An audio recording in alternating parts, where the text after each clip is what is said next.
welcome to episode 4 of Scryervision. We're here tonight with the green team to play some more Dungeons and Dragons as they embark on a new adventure in a new episode of the world's greatest dungeon. With me, we have... Hi, I'm Melissa, and I'll be playing Wendella Jamjar, Halfling Knowledge Domain Cleric. And hi, I'm the Fluff formerly known as Dev, playing 13 tonight. Hello, everyone. Of course, I have to follow that wonderful introduction. But hello, people. I'm Jay. I'm playing Moto, our lizard folk, Moto the Renegade, our lizard folk ranger monster slayer. Yeah, okay, next. I'm Jeff. I am playing Dicerius Ironhide, our beast hide shifter juggernaut barbarian. I'm playing Gwenry Cogwell, and he is a halfling artificer. All right, excellent, everybody. Welcome. I'm sorry, that just gets me. I kind of want to see that thing's echo, so you're going to need to get another one and like paint it up all blue and stuff. I already have that. Oh, okay. Yeah. Well, show it to us then. Lump Echo Knight. No, he has to summon it. No, we won't force it. All right, so we'll start off tonight by recapping what happened last time. The green team returned to the rest stop after successfully completing their mission in the town of Ruin. They fought off a cave of arachdo sharks, hybrid creatures from the primordial plains, and almost got a little screwed out of the key by the brown team trying to take it from you by claiming to be the ones that dispelled the fog cloud before you got there. The team returned to the rest stop where they met with Priscilla and got to explore for a little while. They did some shopping. They've put a winter wolf cub on reserve for hopefully when they have enough money for it. But books were purchased, drinks were had. We found out that somebody connected to both 13 and Dicerius' past is on one of the other teams. And you had some fantastic interactions with some of the other people playing against you in the show. Unfortunately, with the world's greatest dungeon, there can only be one winning team, and it is now time for elimination. So, as you are called to central stage near where the doors that you enter the episodes in is located, I'm going to turn it over to our special guest tonight, Tyler Lee, who is going to be playing Andarath, the host of the show. The lights of the rest stop dim, the crowd hushes, and the spotlight falls on a raised stage. The resplendent form of Andarath stands before you. Welcome to the hundreds of thousands of viewers at home and to our 9 teams. We come now to our first elimination of the season. Though you all competed valiantly, the terms of this competition are clear. One of you just not quite quick enough to make it to the next episode. The team that came in last place will be eliminated tonight, with the citizens returning home and the non-citizens being disintegrated before our very eyes. Without further ado, tonight's team being eliminated is the Orange Team. The Orange Team suddenly appears on stage. Several team members struggle, but seem to be held in place. 2 of them seem nonchalant, and Andarath takes a couple steps towards them. Well, Anders, Elenia, you fought against the warbling harpies of Rudon Bay, but your last-minute fall off the cliff cost your team valuable time. still. Well done. We hope to see you back next season. After shaking their hands, the 2 orange team members vanish with a soft whooshing sound. As for you, Philomena, Amnoth, Lubash, we appreciate your bravery and your sacrifice. You will not be forgotten in the hearts of your fans, but now it is time for you to face the music. An orange flash of light flares from the stage, and as it fades, all that remains of the team members is floating dust. Anderath is gone, the lights in the rest stop raise, and a disembodied voice rings out. All players to your starting positions. The next adventure will launch in 3 minutes. Dysarius leans over to Wendella. Hey, did Anderath get disintegrated too? No. He probably just teleported away. Okay, because he's not there anymore. No. That's a thing that will happen. 13 has a small tear in his eye. We gotta Going go. We down can't his be face. late. Oh yeah, we can't be late. Let's go. The teams around you start to kind of push towards the doors, the archways of stone against the wall where you first arrived in the rest stop. And slowly, they begin to part, revealing those white chambers of glowing light beyond. You hear a familiar voice nearby. Where are they? Oh, come on, you gotta get to the door. Priscilla is trying to find you. Wenry says, Priscilla.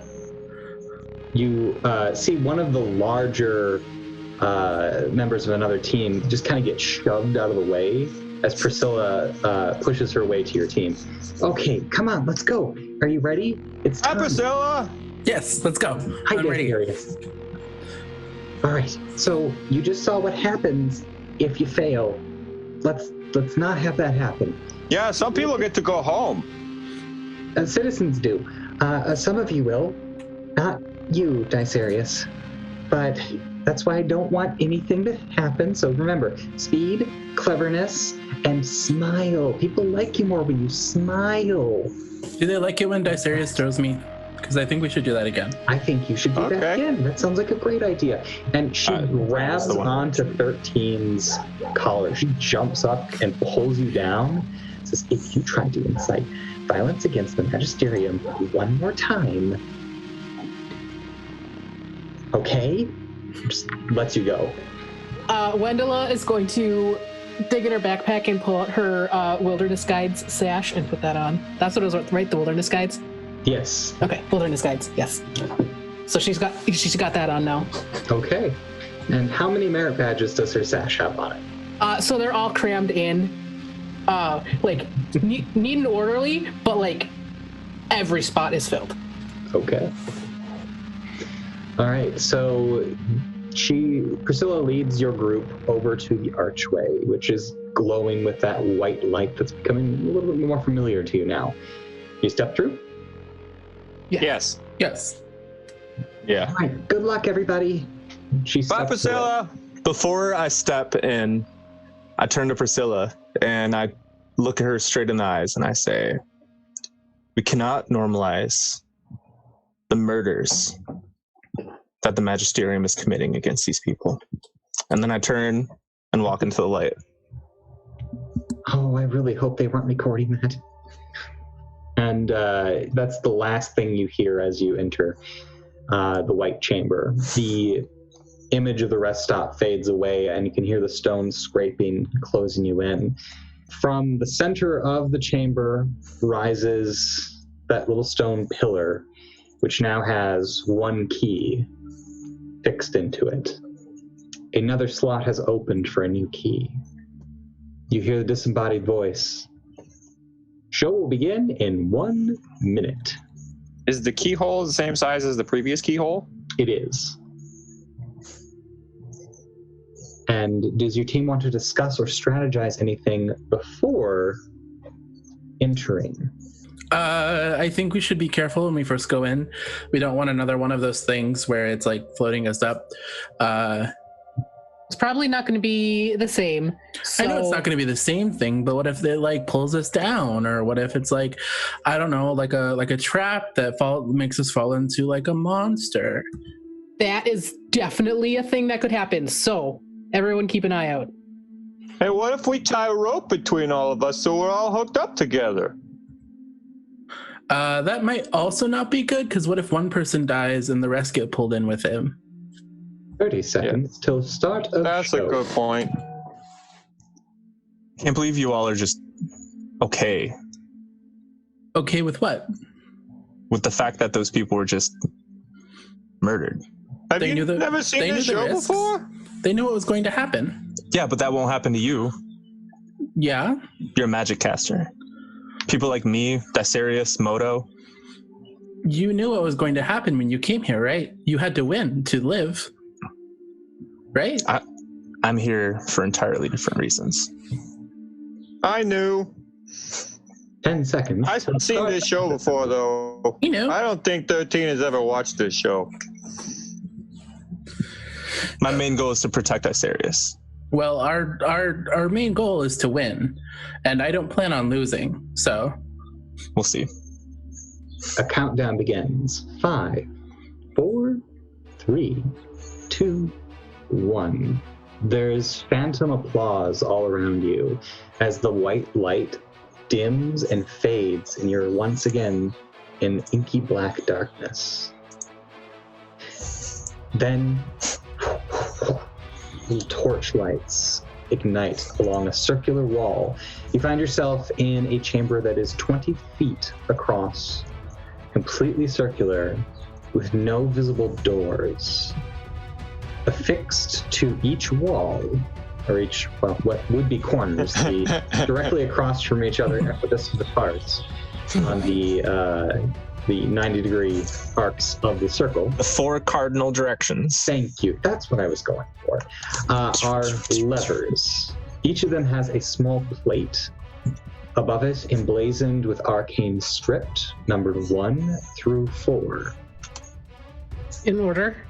In order. A pillar rises from the center of the chamber. Are we There- basically in the center? You are very close to the center. The pillar has what looks to be words scribbled into it, chiseled. Go and read it. Comprehend language if I need to. Okay, which languages do you speak now? Every single one. Do you use comprehend languages? Yeah, it's at will with the hamlet. Oh, well, there you go. So there are 4 clues on here. The first one is written in common, and it says, "The last is first." The second is in Elvish, and it says, "The second is less than the last." The third is in Draconic, and it says, "The least is not the fourth." And the final one is in Giantese, "The greatest towers over its neighbor." I wrote them down in our chat on Roll20. Okay, Perfect. Okay. that is good. Can you say, so the first one was common, Common, second then one, Elvish, The last is first. then Draconic, The second and then is giant. last. The last. So last is first, so that's that one. Sorry, doing it Einstein puzzle style. Second is less than the last. The last or the least is not fourth. And the greatest, what is that? The greatest towers over its neighbor. Okay.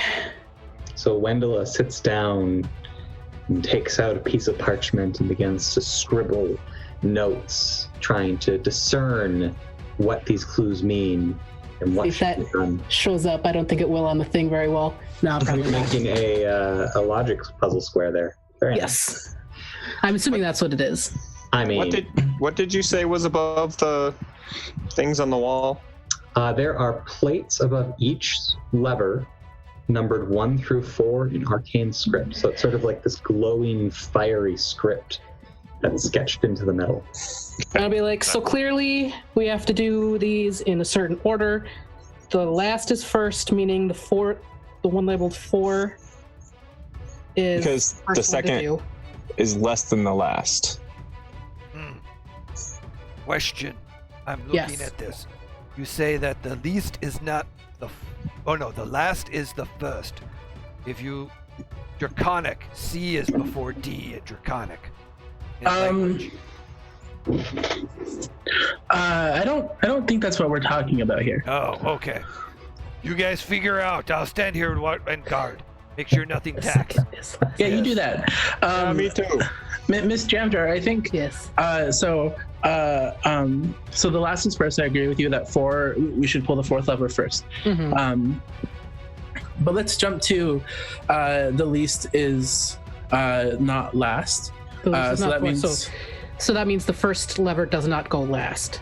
yeah. I think. So I think the third one that we pull should be the first number. Should be number 1.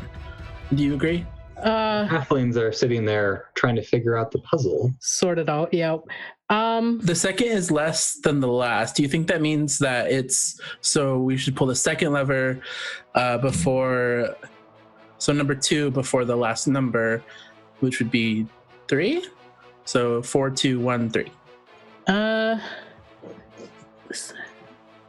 Lysaris is going to look at the ceiling. What's at the ceiling? You can't see a ceiling. Wow. As you look up, it's just black. The stone walls go up as far as you can see. Give me a perception. Even with dark vision? Even with dark vision? Yeah, give me a perception test. Wow. All right. Let's see what happens here. A deception test. Well, if you want to lie to everybody about what you see. So That's a 15 very- on the die for 21. 21, yes. So Dysarius is looking up at the ceiling, trying to see it, squint, and you can kind of see something moving up there. And then there's just the briefest flash of sort of a darkish blue light. There's a storm cloud above you. I tap 13 in Moto. I look. Moto's looking up. At first, you don't see anything. It's just blackness. I think there's a storm cloud up there. As these Something will words are happen if we spoken. get it wrong. Moto moves over to a different location to get a better look. Yep, you can see it now. Okay. I agree. I think 4, 2, 1, 3. Oh. I think that's what we've decided. Does everybody else feel that way? 13? I'm not sure. I'm terrible with puzzles. Yeah. Okay. Cool. So I think we pull 4, 2, 1, 3 in that order. Yep. Who's going to pull the levers? I'll stand guard. I'll pull them. I'll pull the first one. Miss Jamder, the second. Dysarius, you get. Get the one labeled 1. Yeah, you pull the one labeled 1, so you pull after Miss Jamdar, and then 13, you pull the one labeled number 3. Okay. After Dysarius. When he walks over to the plate number 4, and he pulls it. So your hand grasps the lever, you throw it down, you feel this slight tingling, kind of anchoring your hand to the lever. You can't remove your hand now. When he says, "Don't panic, you're not going to be able to move your hand. It'll probably let up once we get done." Yeah. I will go and pull down lever number 2. Okay, same thing happens. You cannot move your hand off the metal. Pull lever number 1. All right, Tysarius, towering over the lever, you kind of just push it down, but then your hand is stuck. And I pull number 3, the last one. As you pull the third and final lever, your hands are released. All of them flip back to an upward position, and a bolt of lightning strikes down from above you, hitting the central pillar and breaking it apart, revealing a slender silver pillar within with a large red button on Oh, we top. did it! Good job. That's Moto, wonderful. Moto, do you want to press the button? You want me? Okay, I'll press the button. Why not? We all pull the lever. Moto walks over to it, kind of looks around a little bit, and then just fist smashes it. So as Moto's fist collides with the button, you hear tick, tick, tick, and the lights of the torches flare up, igniting further than they were before, with flames easily 3 feet high. The room is very bright. And as that ticking continues, with about 3 seconds between each beat, they start to dim. Tick, tick, tick, tick. And further and further, they're getting dimmer. It's starting to get harder to see now. What do you want to do? We didn't see any doors or anything open? Nothing opened. Tick, tick, Pull the levers again. tick, tick. Is there anything in the button? Pushing the button again, or? Do you push the button again? Yeah. Okay, you press the button again. The lights flare up again. The ticking continues and starts to get dim once more. Moto, push the button and then we'll pull the levers again. Okay. Ready?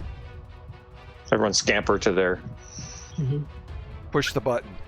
Okay, the lights once again flare up and the clock ticks down as it begins to dim. I pull mine. As you go to reach up and grab your lever, it doesn't budge. Oh boy. It gets dimmer and dimmer. The clock ticking louder. 13, try to pull yours. I pull mine. Nothing. Number 3. It does not budge. Serious pulls his. It does not budge. Mandala. I'll try mine. It does not budge. None of these Moto. are working. Moto, We've push already- the button again. You only have seconds of light left. Push the button. Lights back. Everyone pull them at the same holds the time. button. Moto's holding the button in. Okay.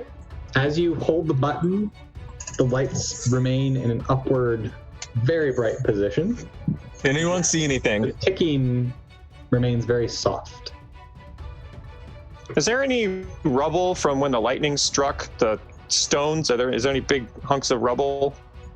Yeah, there's some debris around the room. Mostly small chunks. Sirius picks up the biggest one and puts it on top of the button. Okay. There's a large enough chunk that will keep the button depressed, so Motor doesn't have to worry about it. Wendela, I need you to see if you can see anything, and Wenry, I need you to investigate this button silver pedestal. Okay. Well, I think it keeps the flares going. But I can go and check on, see what the torches are lit with. We just need clues. Okay. Moto's looking upwards. As you look up, now there is a ceiling. Is there anything on the ceiling?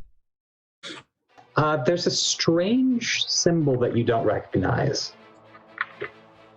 Wendula, look up. Symbol is up there. I think that's a magic number for you. What do I see on the ceiling? You see the transposition of the moons over the sun. It looks like an ancient glyph of some sort, possibly mapping eclipses. Feel like you were investigating the torches. Yeah, I want to go look at the torches. So as you look at them, they are firmly affixed to the wall. You cannot get them to budge.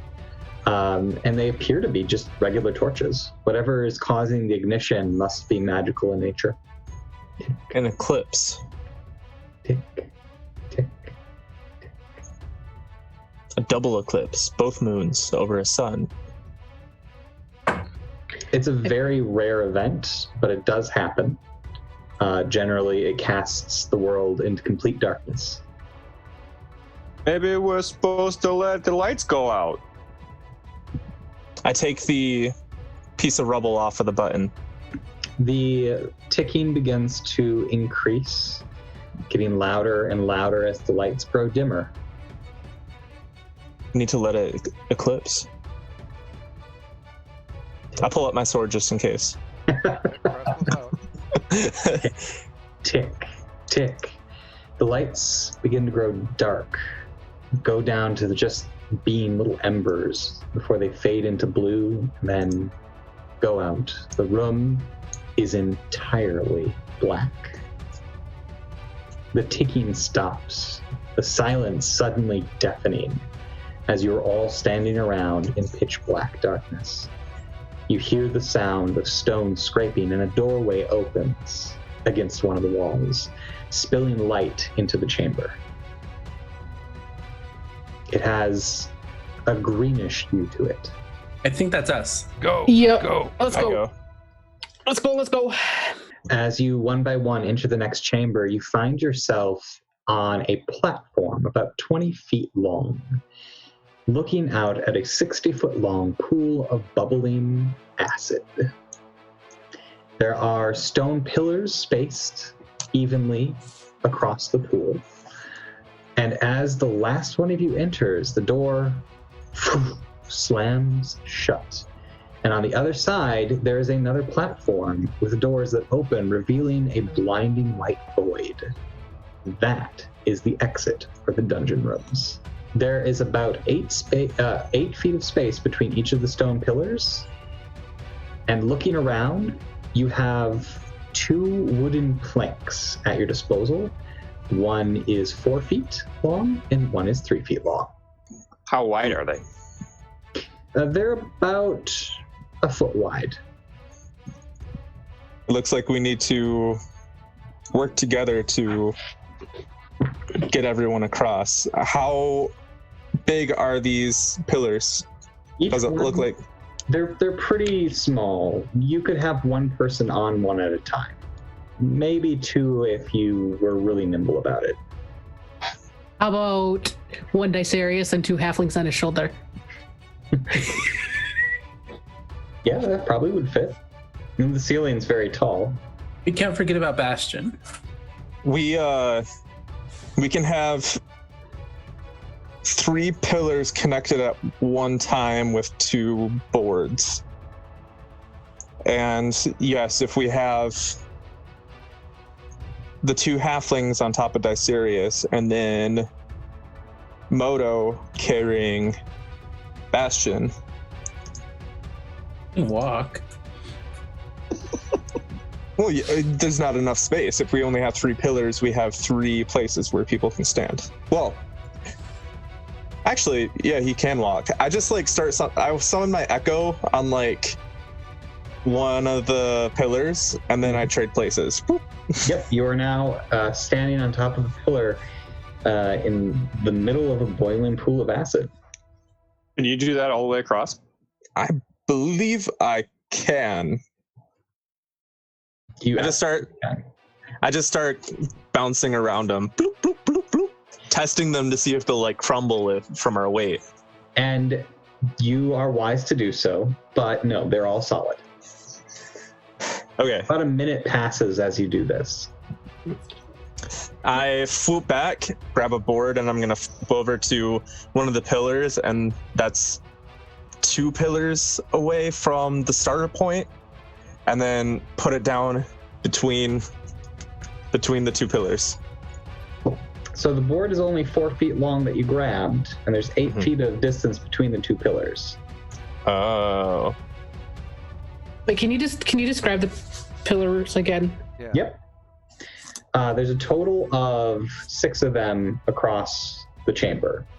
The final spacing seems to be a little bit longer, but each of them looks to be about 8 feet apart from each other until you get to the end. There's only a single row across. It's a single row pillars? across. Yep. Oh, I was picturing a bunch of them.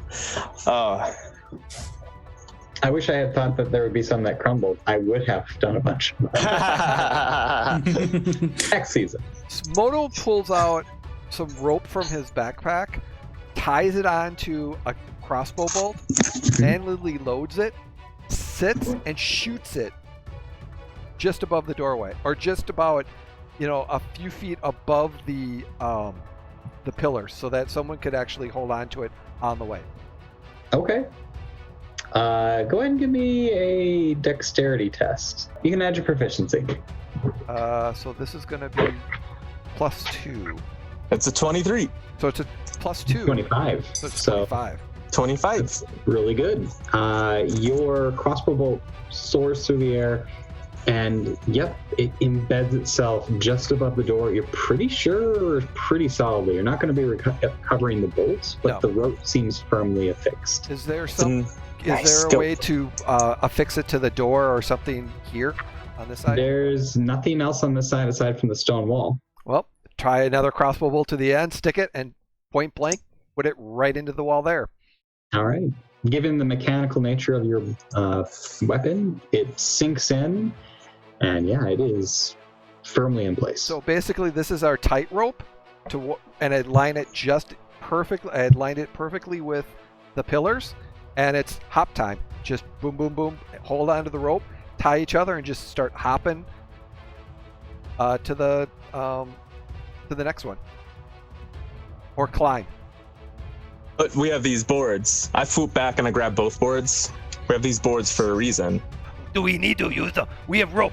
We should go now. Just climb, jump, tie each other, climb over the rope. It should be fine. 3 feet and 4 feet. That's not long enough. They're 8 feet apart. Unless you have cast mend and mend them together or long them, but I don't think that's going to work. I just don't do spells. The Moto starts climbing the rope, and oh, wait a minute! Actually, Moto thinks about this for a second, and can he do it on the bottom too, just above the pillars? So there's going to be 2 ropes like this. Give me another ranged attack roll here. Range Dexterity. attack, Yep, dexterity plus proficiency. +2. Yeah, 21, absolutely. Yep. You now have a rope underneath you, and you anchor it on the other side, no problem.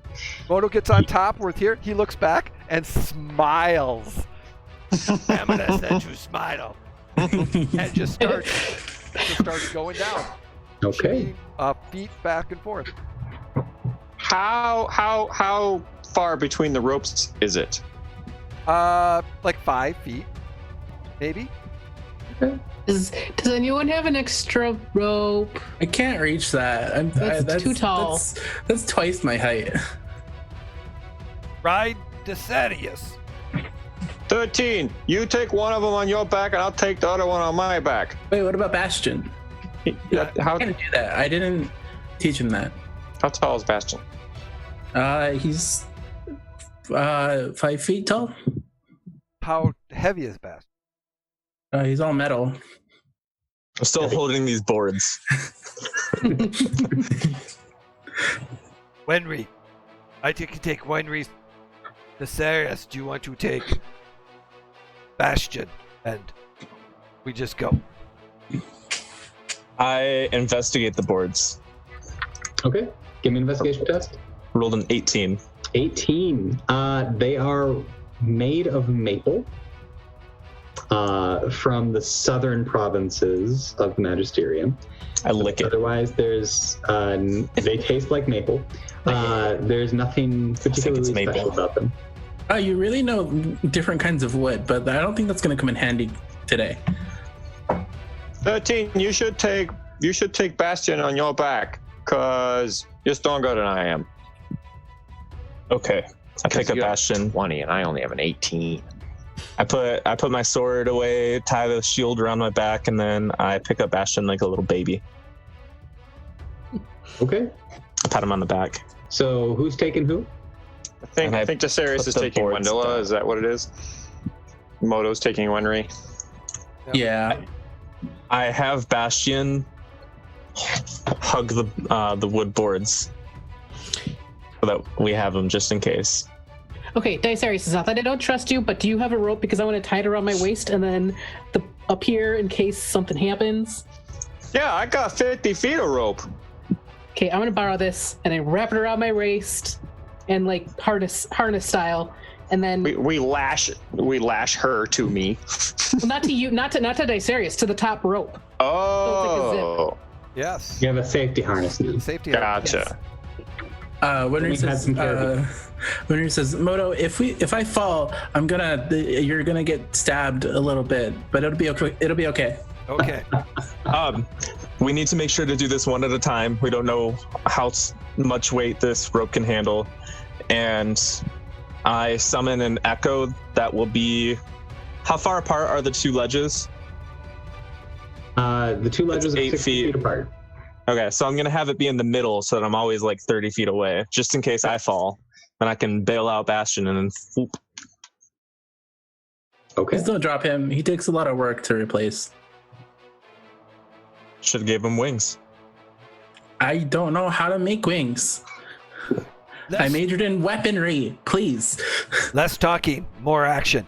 Moto casts a spell called Zephyr Strike, which increases his movement, and he starts. Let's go. Okay, so Moto's going first.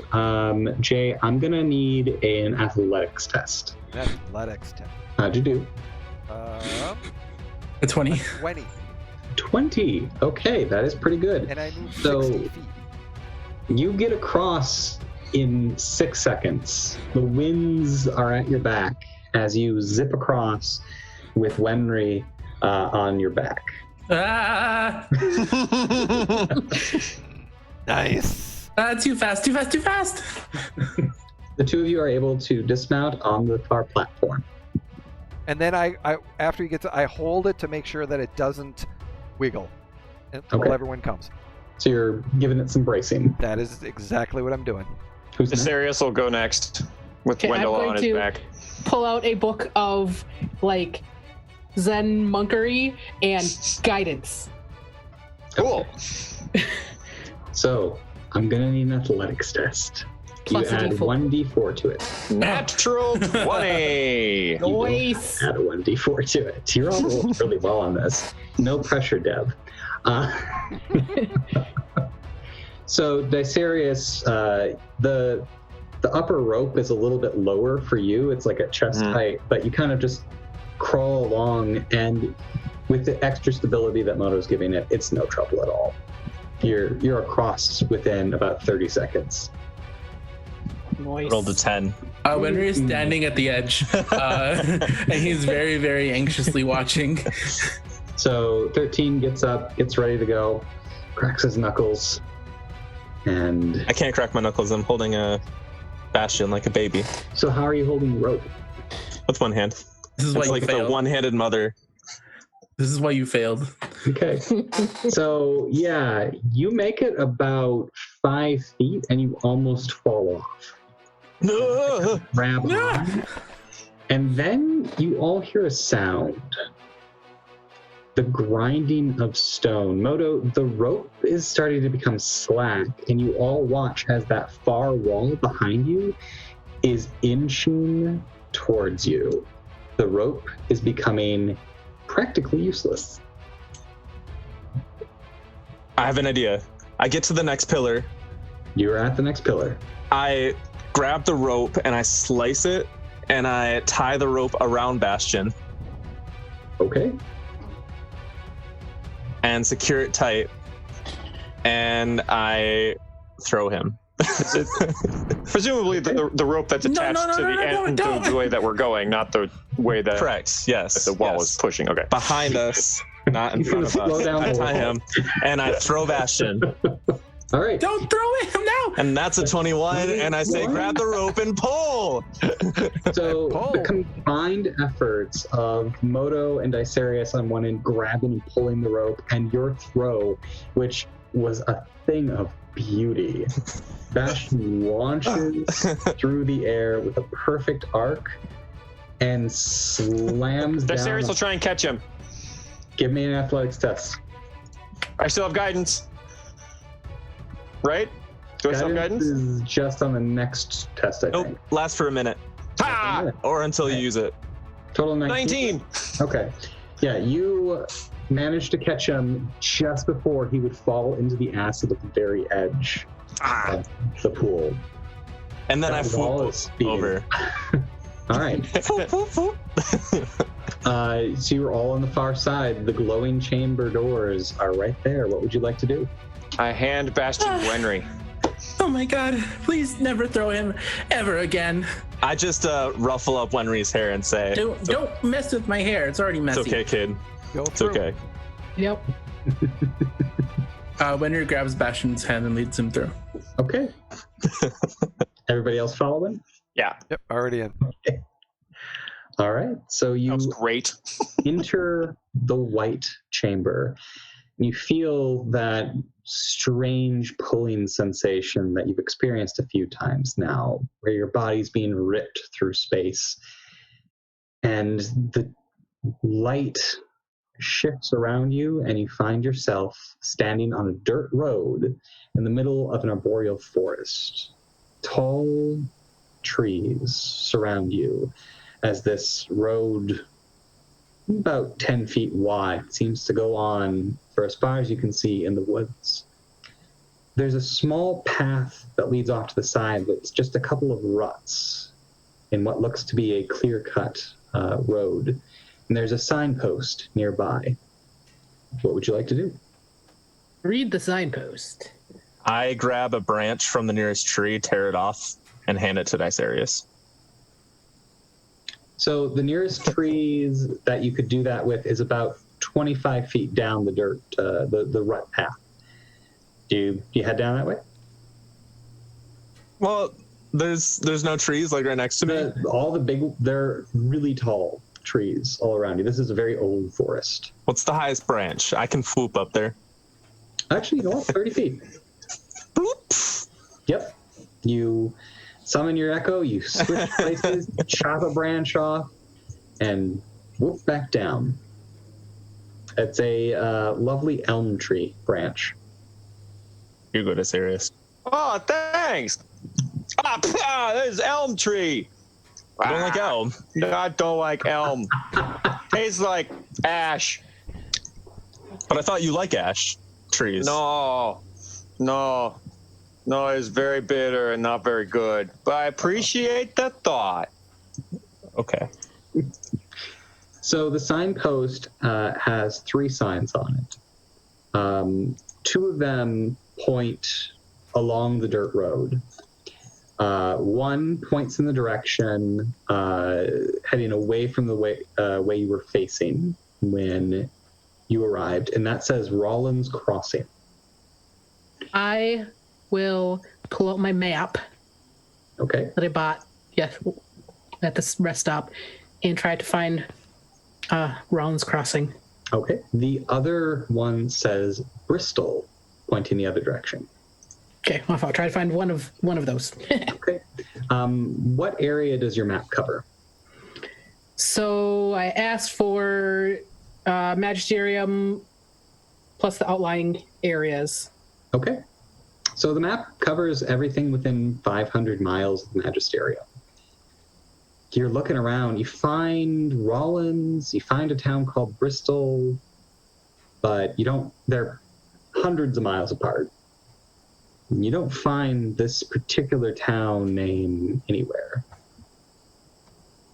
The third sign points down the rut path and says Euradis.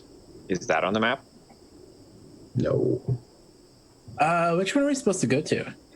Are you asking the DM or are you asking your team? I'm asking my teammates. Because nice try, Dempsey. Hey, Ryan, which one should we not go to? Well, now that you say that, hey, wait a minute. So what are our options? Bristol, Rollins Crossing, Euradis.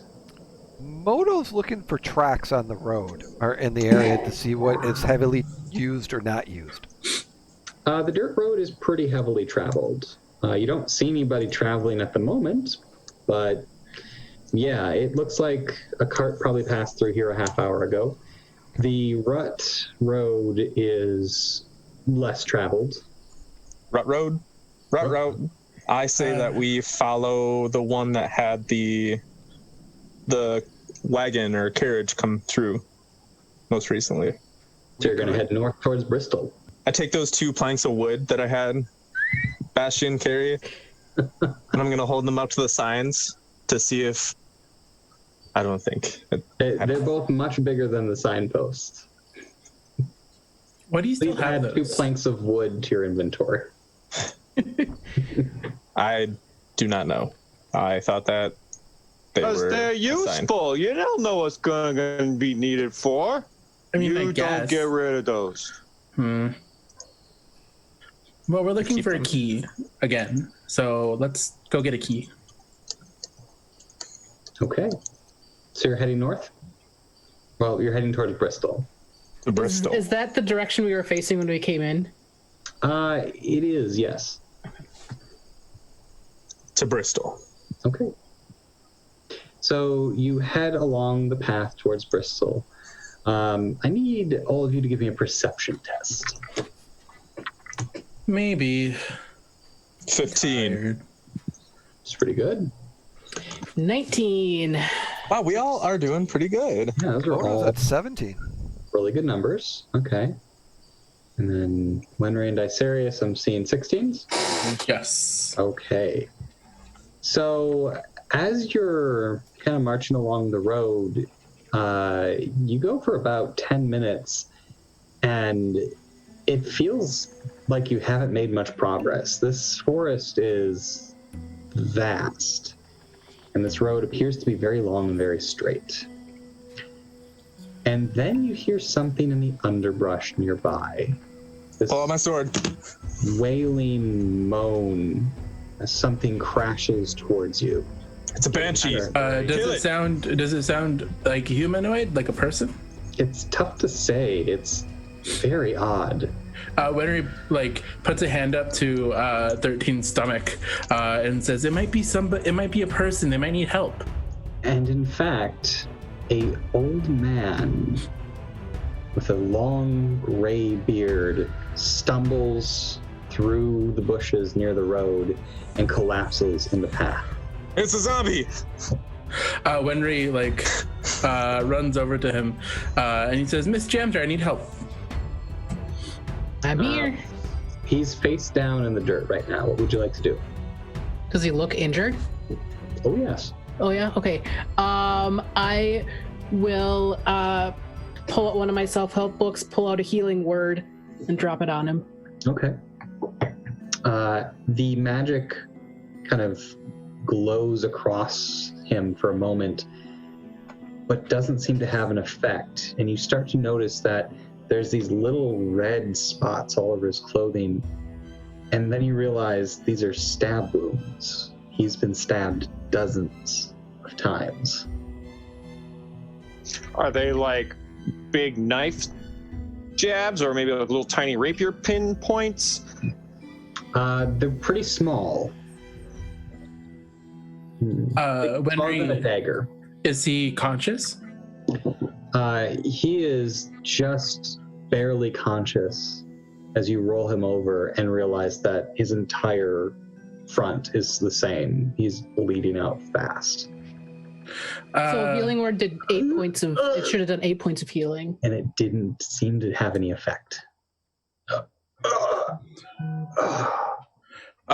Wenry, Wendela, you two tend to him and see what you can do. Moto, he must have left a blood trail from wherever he came from, so we should probably follow it and see what happened. Okay. Which brings up a quick question. Ryan, Yes. are we in a forest? You are in a forest. So my natural explorability of my favorite terrain being a forest doubles my proficiency. Travel for an hour or more in the chosen terrain does not slow the group's travel. We cannot be lost except by magical means. We remain alert to danger at all times, and we move stealthily at normal speed. And while tracking creatures, you learn the exact number, size, and how long ago they passed through the area. All right. Just an FYI. That's a lot. So yeah, you and 13 both take off into the brush in the direction that this guy came from. Wendola, when we are tending to him. Dicerius, what are you doing? I'm staying with Wendola and Wenry. Okay. So we'll go with 13 and Moto then for a moment, as the two of you kind of find the path.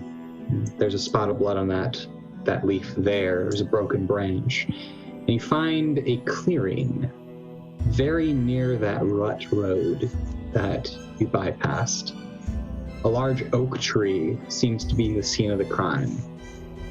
Looking around, you don't see any other footprints, but you do find a gray feather. Okay. Take in the area. Moto's like 13. Feather. Looking up for targets, things of that nature. Send echo. I summon my echo. Mm-hmm. And I put it up in the tree. Okay. And then I switch places You are now up in the tree. to try and get a better view to see if I can see anything. Give me a perception test. 13. Nay, that's rather appropriate. But you don't see anything. It's a nice sunny day. There's a nest of robins over there. What color is the feather? Are you asking Moto? Yeah. Gray, you said? Yep. Gray. It's about maybe 12 inches long, gray. I glance at the robins. Greasy gray. I get a little bit closer to the robins. They pull a knife on you. No, I don't think it's it does robins. not match. I instruct Echo, go pick up feather, bring back. And I'm actually like danger sensing that suddenly I'm like feeling like an invisible creature is here or something. So I'm just very, very alert. You're on edge. Yes. Give me a perception test, Moto. And that is going to be a 18. Okay, 18. Not bad. You sense no invisible creatures anywhere nearby. Okay. I'm going to switch back Are with staying my frosty. echo. Beep. Yeah. So you've switched back. There is a pack leaned against the tree. There is a small campfire that appears like he was probably putting it out. Maybe he rested here for a moment, had a meal, and was about to head on his way. Someone seemed to get the drop on him. Meanwhile, back on the road, our two halflings are looking over this dead man. What do you want to do? Oh, he's dead Sirius is now? keeping watch. Oh, he's dead. He is dead. Okay. I want to look at his wounds. I majored in like weaponry, like melee weapons. I want to see if his wounds are like something that like a steel weapon would do. Give Are they me- triangular in shape? Was it an épée? Were they? Yeah, like Give the me an specifics of like what weapon attacked him. Sure, give me an investigation test. Let's see what you can discern. Okay. 18. 18. That's really good. The wounds are odd. They are made by some sort of knife. Okay. You're pretty sure that it's steel. But they're small, and the entry wounds are oddly shaped. It's almost like this was maybe something that wasn't designed for stabbing things, but it definitely had a blade. Okay. I relay that information to Wendola. And while he's doing that, I have pulled out my Poisons and Diseases book and am ritually casting Detect Poison and Disease. He does not have any poisons in his system. Okay. And he does not have any diseases in his system. Just stabbed. Well, good for him. No diseases at that old. Yeah, See world. he was a very healthy, you're detecting 87-year-old. Yeesh. Whatever stabbed him, it wasn't like a weapon, really. So I don't really know what it was. But you do a quick count, you estimate well over 100 stab wounds on him.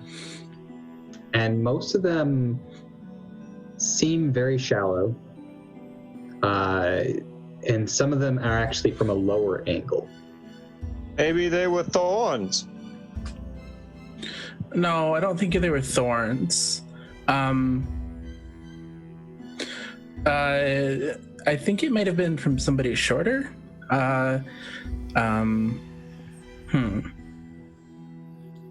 Is it at that point that Wenry pulls out a knife and starts to kill Dicerius? Oh gosh, are we with the brown team again? Did those gnomes do something bad? Winners, I don't think they could have done this. The wounds aren't deep like a dagger. And Winry, I don't think I have a dagger, do I? I don't. But Winry like holds up his like fingers. He's like, a dagger is about this long, and they don't go that far. They're all pretty shallow.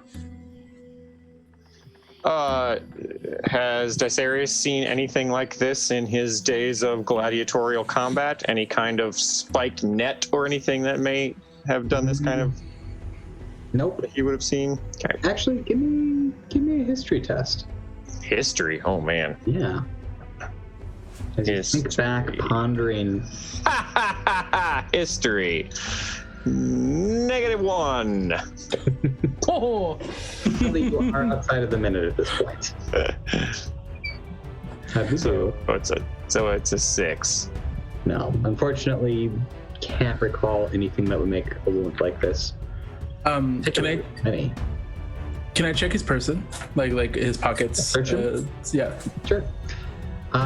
You find not much on him. He has a little pocket knife. He has a couple of coins, little silver pieces sewn into the lining of his vest, and he has a blood-stained letter in his vest. Okay, I read the letter. It is illegible. I give it to Miss Jamjar.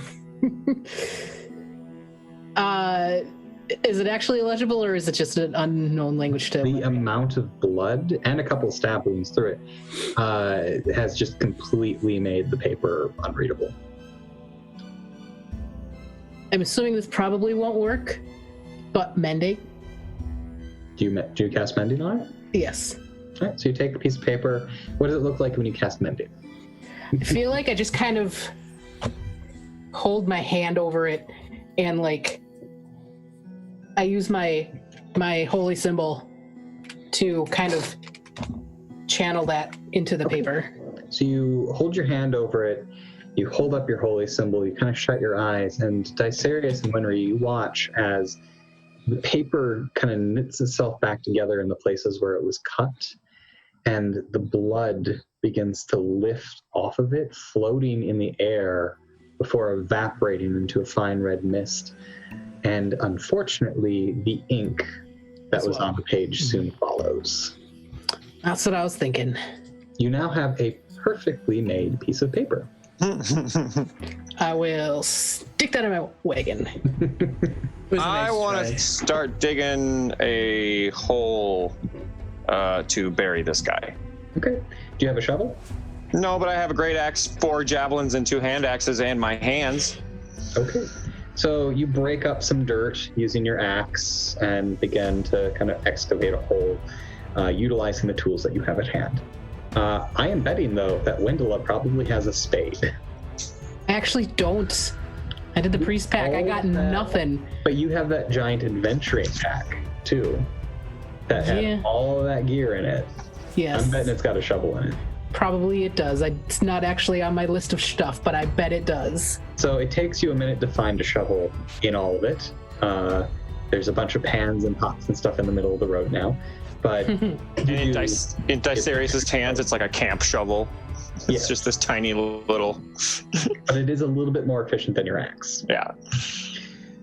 Jay and Dev, the two of you find that this guy's trail leads back to the rut road and away from the intersection that you arrived at, towards Euradis. Towards Euradis? Towards Euradis. Not Bristol, where we were going. Mm-hmm.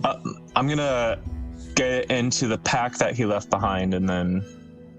Okay. dump it out. So you open the pack, you empty it. There's a bunch of clothes. There's a bedroll that was hastily kind of shoved back in there. Some rations, about a day's, maybe 2 days worth. Any pumpernickel? There is no pumpernickel. It's all hardtack and beef jerky. You do find a small package wrapped in leather with a very official-looking seal on it. I open the package. Okay. Breaking the wax seal, you unwrap the leather. There's a bundle of letters and a bag of coin. I pocket the bag of coin. Okay. That's And 5 gold pieces that you just got. I'll just divvy this up later What does if we need to. What does the letter say? I think we should bring it back to Wendela just in case we can't read it. Yes. So no key in there. No, there's no key. But the tracks seem to lead to another city, not Bristol, wherever he was running from, it seems. Euradis. So maybe we need to change course, follow the ruts. Let's see what the group says. Okay. So the two of you managed to find your way back to this odd scene where Wenry and Wendela are kind of watching Dicerius dig a hole. Oh, he's dead. That's life and death. Moto, usually you're jumping at the chance to eat his body. Only fresh kills for me. It's good to eat body. This don't know where he was been, and he crawled out the forest. I don't. Nah, he doesn't look tasty. You're right. He might be diseased or have poison. No, I don't. And none of us can tell if he might have had that. So it's better to not. As You're Moto right. looks up in the sky, I only eat what I hunt. This poor sap is not tasty. No.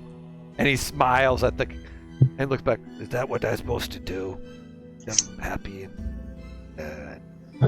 Please don't smile like that ever again. I don't like That it. was terrifying. I know. That I don't like it, but I guess You don't even have lips. You are a lizard. it's for ratings, I guess. I don't understand. I just hunt. Anyway. Is the grave dog? It's about halfway there. Okay. You're putting your back into it, though. And, yeah. Does Wenry see them? Oh, yeah, they're there with you now. Okay. So what did did you find anything? These letters. I hand them to Jam Jar. I will read the letters. Okay. Oh, So- and this feather. I tickle Wenry with it. Wenry swipes the feather out of his hand. I wanted to tickle your nose. Hey, can I use my arcane insight from back here to get an idea if the feather is magical?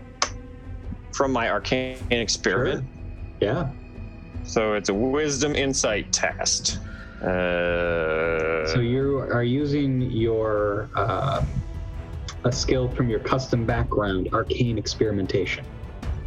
Yes. Okay. And I can tell if a thing is magic, but I can't tell in what way. I rolled an 11. As far as no idea. know, it's not inherently magical. Okay, I'm gonna keep digging. Okay. So Wendela, you take the stack of letters. There's about 5 of them, and you open the first one. It is in a very tidy scrawl, and it is from the desk of Elder Euradis, the founder and elder of the hamlet of Euradis.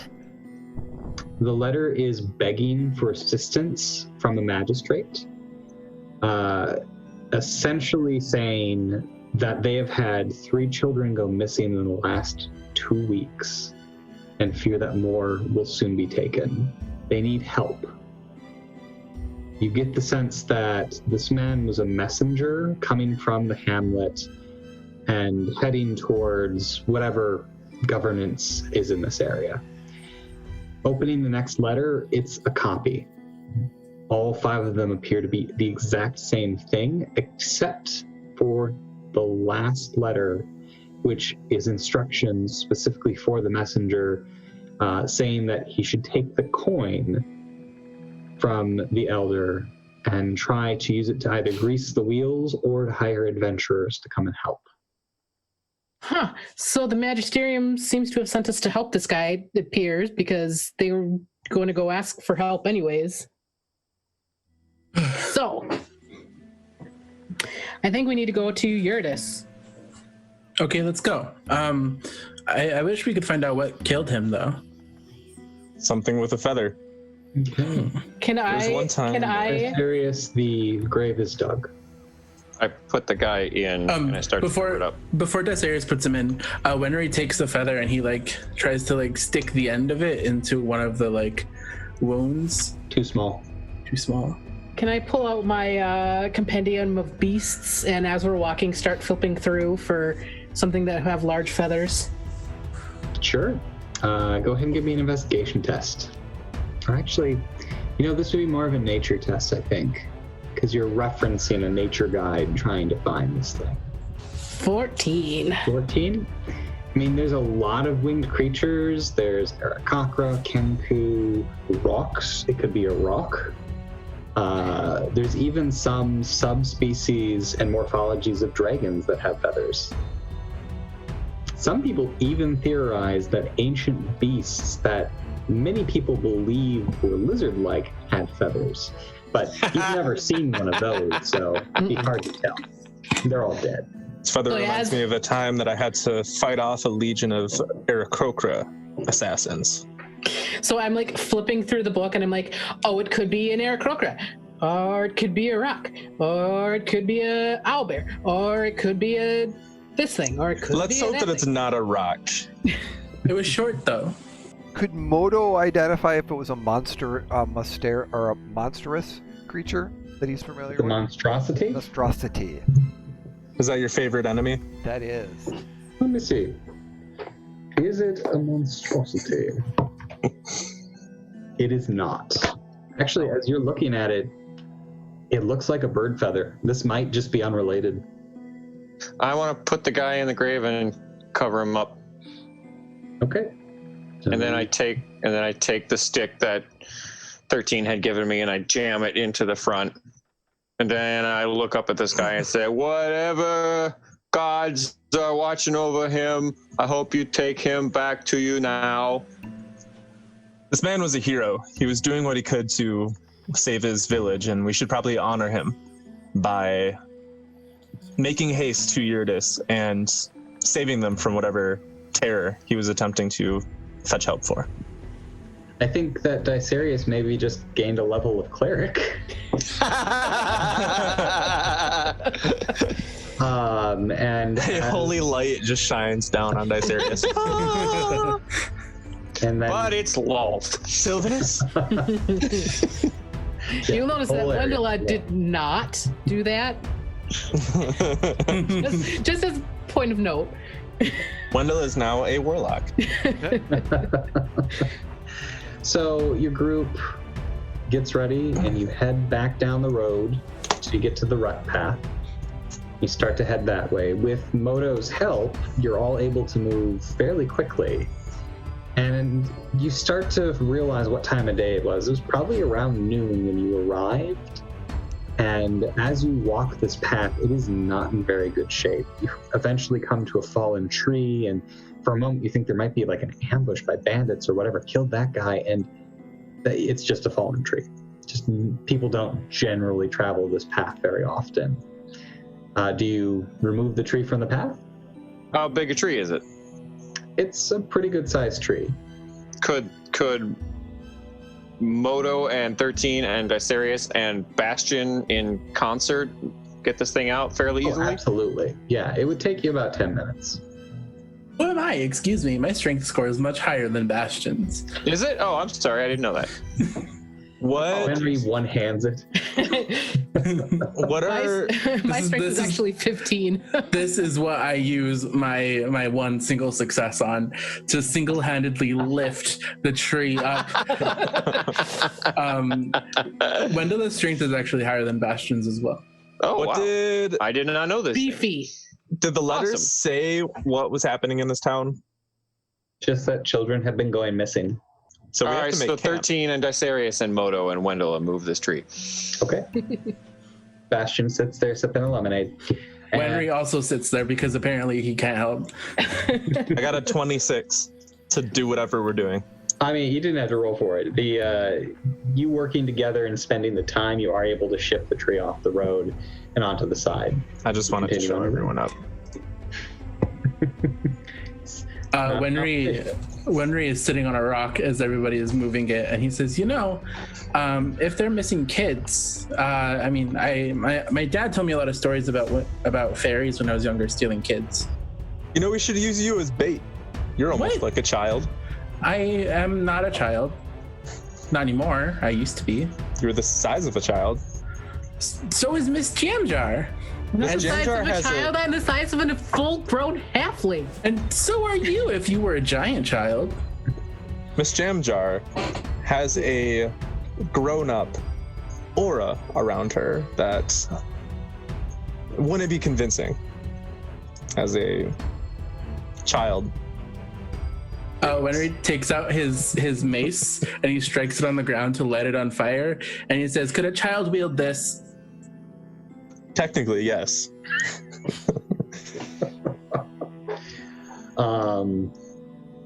So as you're having this argument, does anybody hand 13 a shovel to keep digging that hole?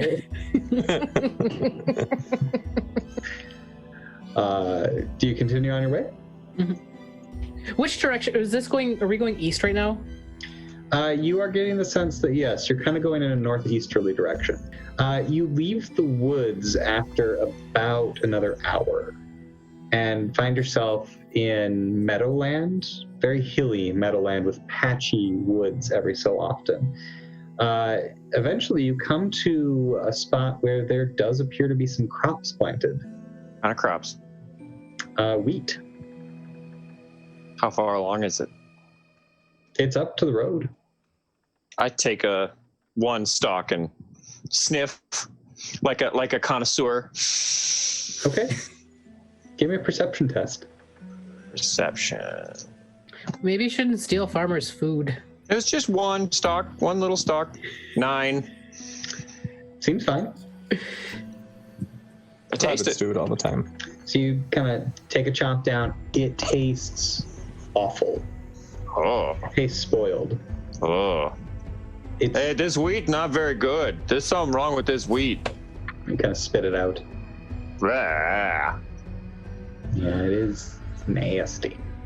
There might be a farmhouse around here. Maybe we can find some place where we can find lodging for the night. Maybe. Yeah, actually, you do find a farmhouse a little bit off the beaten path. It is a ways down. Actually, it takes about 15 minutes walking down a side path past these wheat fields, and you see some potato patches. There's some corn planted here too. And finally you get to the farm. It's a little cabin-sized farm building with a barn and some silos. It's not very large. Maybe one family lives here with some help. And the door is wide open. Does the corn look healthy? Looks healthy. I look at Dicerius. Are you going to try the What? corn? Not right here, because they very clearly could see me if I just ate it. I was going to maybe You wait could till have we were done this around on the way. Oh, okay. Before that, you could see the farmhouse. Sure, I go over to the corn. Are there ears growing on a stalk? They are. I just kind of open it up a little bit to see how it's doing. The second you open it, flies emerge, buzzing angrily around you. Yeah, it is not very good either. Some sort of disease going through the crops. Famine. No, it could be male. You don't know. It's getting pretty dark out, right? It's close to nighttime. No, it's only about 3 p.m. at this point. Oh, You don't need thought it lodging was- yet. I thought it was getting late. You're just tired. Well, the door's the opened farmhouse. to the farmhouse. Had a bigger breakfast. Hopefully everything's okay. gonna go to the door and knock on the inside. Hello? Is anyone there? It's empty. There's currently dishes in a wash basin. There's the remnants of what looks to be a breakfast spread out on the table, and there's a large pool of blood on the floor. Guys, blood.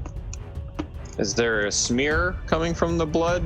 Or is it just a giant Yes. pool of blood? There is a smear. Where is it going? It appears that whatever caused this pool of blood was probably lifted up and drug out of the house.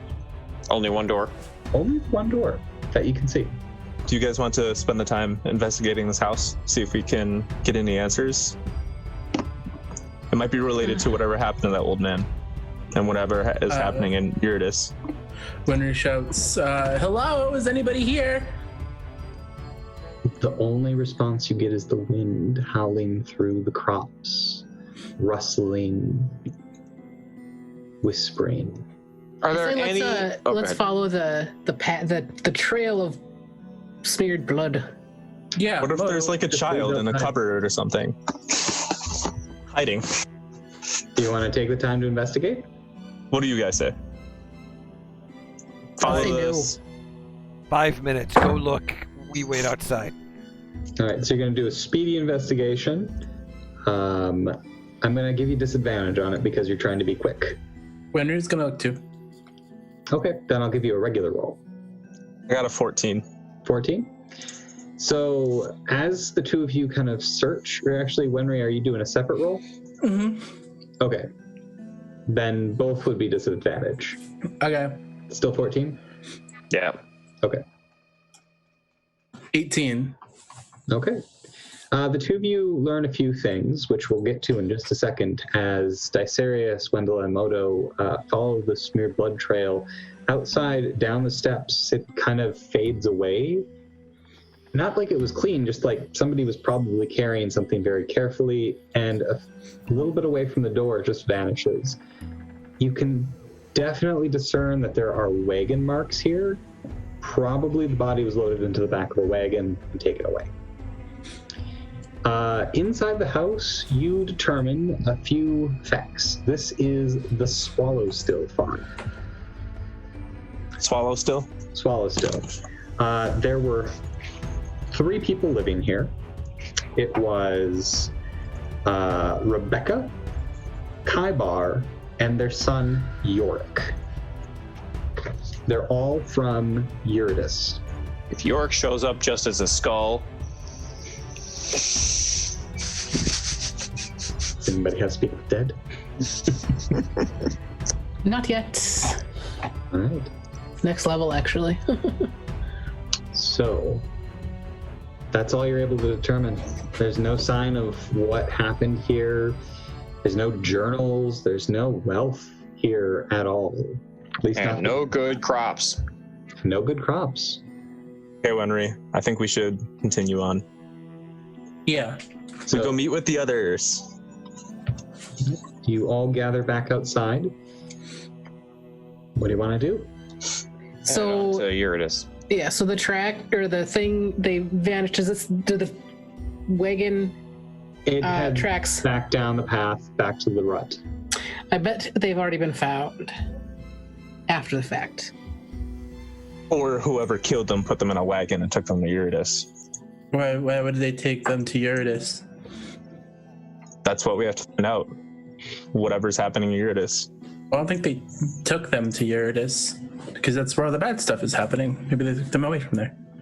What if it was the bad people who killed them and took their bodies to Euradis to feed vampires? I don't know. In any case, let's move. Question mark. Yes. All right. So your group heads back up the path to the rut road and continues on your way. It's only about another hour before you're in town. You're passing no other farms really, but you do see more fields. You see some what look to be fruit orchards, mostly apples. And do you investigate these crops as well? Yeah. they're all actually, the further you get from that farmhouse, they seem to be okay. Okay. The first few apple trees you see are swarming with insects and rotten. And then as you get further away towards the edge of that orchard, they're starting to look a little bit more okay.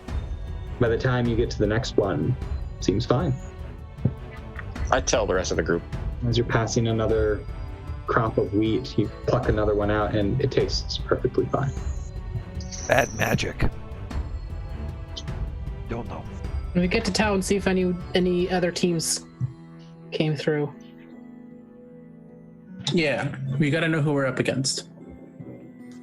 So as you reach the town, you see a large pillar of black smoke rising from its direction before you get there.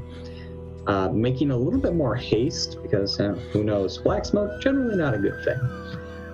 You arrive to, it's just a few buildings and houses. The black smoke is coming from what looks to be a funeral pyre constructed in front of a temple.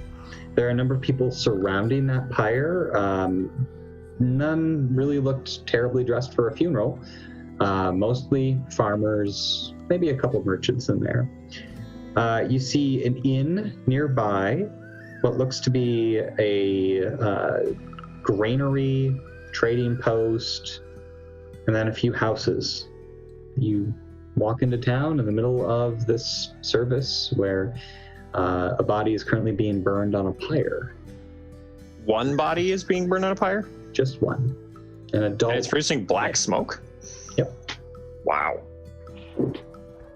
It might be something to do with what they're burning it with. The flames look a little bit odd. They have kind of a greenish tint to them, and there's a not unpleasant smell. It's not like burning flesh normally produces, as I'm sure you all are aware.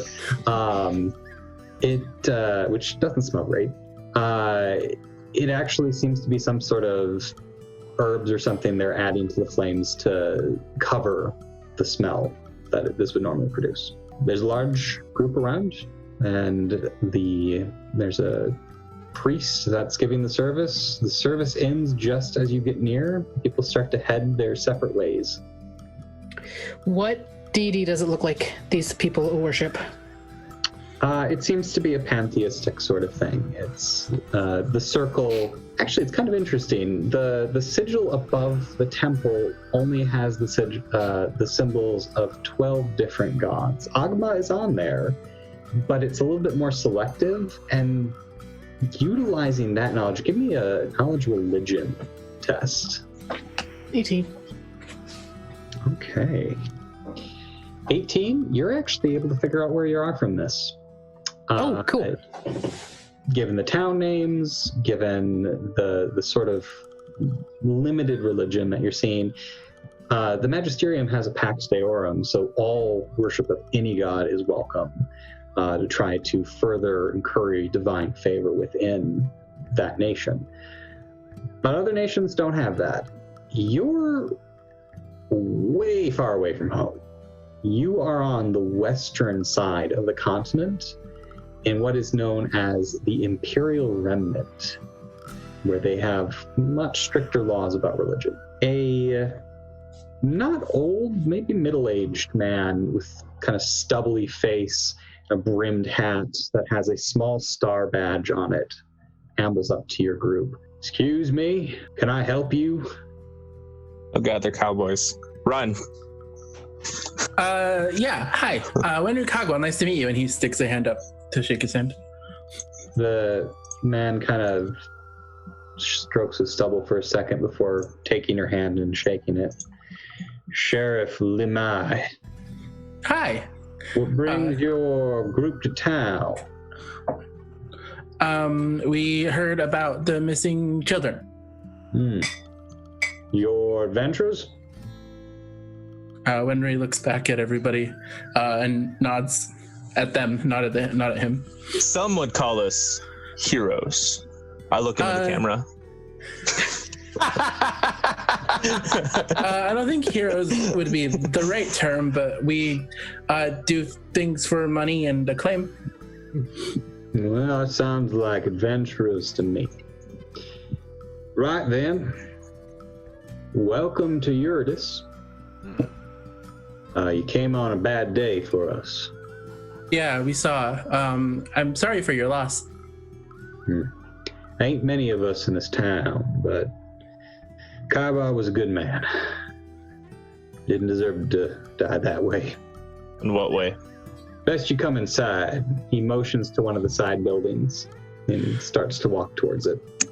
We'll follow him, and as Wenry's walking with him, he'll say, Mr. Sheriff Person, did another group of people come in who look like adventurers? No, ain't seen hide nor have no outsiders in our town for at least a month. Okay. We went to Bristol. Wendell, ask about the guy we found. As you enter this building, it is definitely a jail. There are 2 cells, one of which is currently closed. It has strange-looking bars. They have tiny little inscribed runes across them, kind of spiraling around. And it's dark in that chamber. The rest of the place is well lit, but the sheriff walks over to a desk, kind of kicks up his feet, and motions for you to take chairs wherever you can. Moto stands by the door. I take a chair and I sit in it, but I do the thing where I flip it backwards and then put my hands up in the... Riker it? Yeah. Yeah. Okay. Melissa, you were going to say something, I think? Yeah, I was gonna say, yeah, we ran into your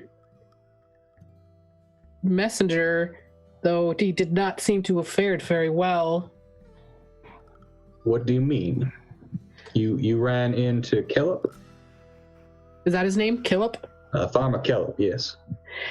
Well, Killip, but... Is it, yeah, we ran into him, well, he ran into us after running into something less fun than us. Don't know what. I'm sorry, but he died on the road. Damn shame.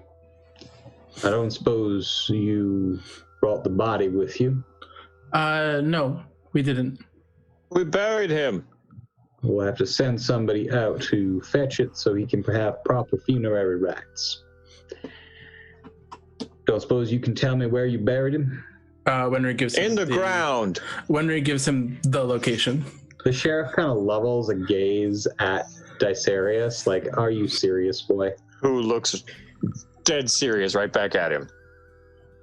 He listens attentively to Wenry as he kind of draws a little map and circles an area where he thinks the body is buried. I would send multiple people with weapons. Just in case. We can't really spare the manpower at the moment. My deputies are out searching for the missing children. It's just me here now dealing with... He points towards the bars. What's in there? Who? Or maybe what is a better question? That cell is holding Yorick Swallowstill. Say what now? Yorick Swallowstill, Kaiba's son and murderer. Yorick killed. Swallowstill killed his father, yes. His mother is beside herself. She survived. Thankfully, some deputies were passing by when the commotion began, managed to restrain the boy and bring him here. We were just there. You were just where? At the Swallowstill homestead. Probably quite a mess. It was. Well, Yorick apparently over breakfast this morning decided to up and kill his father and tried to kill his mother. She's staying at the inn. Why would he do that? I do not know. We are going to be sending for a magistrate, or at least for a writ of punishment for him, which will likely be a death sentence. We are theorizing he may know where the children are, or at least where their bodies are at this point. Can we talk to him? If he knows where the children are, I mean, I think we'd like to help. Yeah. He ain't saying much. You're welcome to try. Is there a key? We have to get the key, right? We aren't opening the door for you. No, not that key. Magistrate key. I do not know what you mean, sir, but you could talk to Euradis. He may know such things. He too was an adventurer in his day. Oh, mistake. I'm sorry. I do. How come the crops are all bad around their farm? I do not know, but perhaps Rebecca would. I would like to speak to Yorick right now, if we could. He points you to the cell. I go up to the cell. So as you two approach, there is a small blonde boy, probably about 12 years old, sitting on a bench in the... Yeah, not 13, sorry. No, I mean, like, he murdered his father brutally. In the hands of a 12-year-old. He's sitting quietly on a bench, staring at the stone wall on the other side of the chamber, and seems to not even notice you approach. Yorick. You ask him questions. I'm gonna get down on my knees so that I'm like more eye level with him as best as possible, since I'm very tall. All right. Yorick, is that you? He does not turn, does not respond. It's as if he cannot hear you. Send your echo in and then switch places. I'm concerned with these runes that I won't be able to get back out. Yorick, I only have one question. What happened to your family's crops? He does respond to that. He looks at you, face completely blank, and then just the mouth cracks into a wide grin. The rest of the face remains completely unchanged as he smiles at you with dead eyes. Can Moto do an insight to see if he's been possessed or charmed? You can attempt an insight test. Yes, I would like to attempt an insight check to see if he's been charmed or possessed. Yeah, 11. It's difficult to say. He's acting very odd for a 12-year-old boy, but you can't pin it down. Something wrong with that boy. I would eat him. I would not eat him. Can I use my arcane insight to see if he's magical? Yeah, go for it. Natural 1. So, Desarius, as you're using this, you get hung up on the fact the bars are definitely magical, and they seem to have some sort of blocking effect, so you're pretty sure you wouldn't be able to tell through the bars. You would need to be closer. Yorick, what happened to your crops? At that point, the smile fades, and he turns and looks back at the wall. I'm going to stand up. Sheriff, you cannot put this boy to death. And why is that? Because either he's possessed, or he's already dead. Or both. Well, he's not dead, I can tell you that much, and he is not possessed. The village priest performed an exorcism as soon as he got here. It had no effect. Begins to smoke Exorcisms. All right. Well, we have a cleric, which is like if priests are like right here, clerics are up here. So, you don't need to insult him. Y'all not from around here, are you? No. Your accents are very off-putting.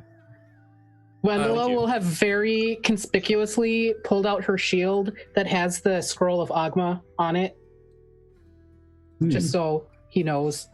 Wenry sticks out a hand and he says, I'm a member of the House Cogwell from the Magesterium. I never heard of that place. Oh, great.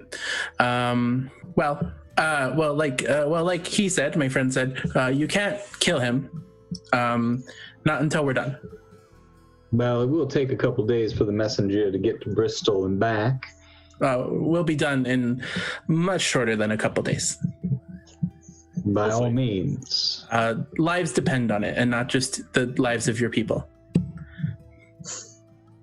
He kind of seems puzzled by that statement, but just takes a long puff of his pipe. Well, don't let me keep you. Let's go talk to the mother. We should also talk to the priest as well. Kill the priest. I don't think we should kill him. We also need to talk to the elder. Kill the elder. It might help us to split up a little bit. Elder Euradis. Since I'm so good with women, I will go talk to Rebecca. Miss Jamdar, do you want to go with him? Yep. I'll go. The rest of us will go see the elder. Wenry hands 13 the sending stone, the other half of the sending stones. Okay. I hand it to Wendela. Got it. Okay. And do you know what a sending stone is, 13? I suppose you've probably seen them before. Yes. It allows you to talk from far distance. And it has a weird face and it's magic and I don't trust it. For a moment there, when that sending stone was pressed into your hand, you had a brief memory flicker into your head of your time before you were free back in the tower. You remembered the master talking into one of those and a raspy voice coming from the other side, that you never met the owner of that particular voice. For a moment, anger flashes inside you as you realize that man who tormented you is in the game with you. I leave the jailhouse without saying anything. Okay. Everybody follow? Mm-hmm. Goodbye, Mr. Sheriff. Good day now. Try not to kill anybody who doesn't deserve it. Otherwise, it'll be you in the cell.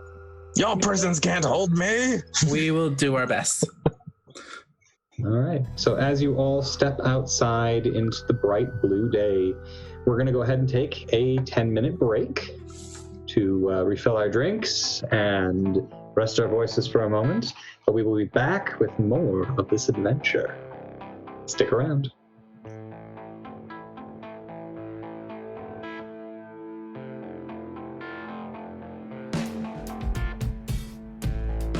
Welcome back, everyone. I'm happy to have you here. Everybody is rehydrated and ready and raring to go. So let's get into it. As your party leaves the jail in the tiny hamlet of Euradis, where this horrific murder has just occurred and there are missing children, you split up. Half-ish of you head to the tavern to talk to Yorick's mother, Rebecca. The other three, Modo, Dysarius, and Wenry, head to a nearby house that was indicated as the village elder's house. It's a plain one-story cabin-looking structure with the shutters closed tight and a small tendril of grayish smoke rising from a chimney. What would you like to do?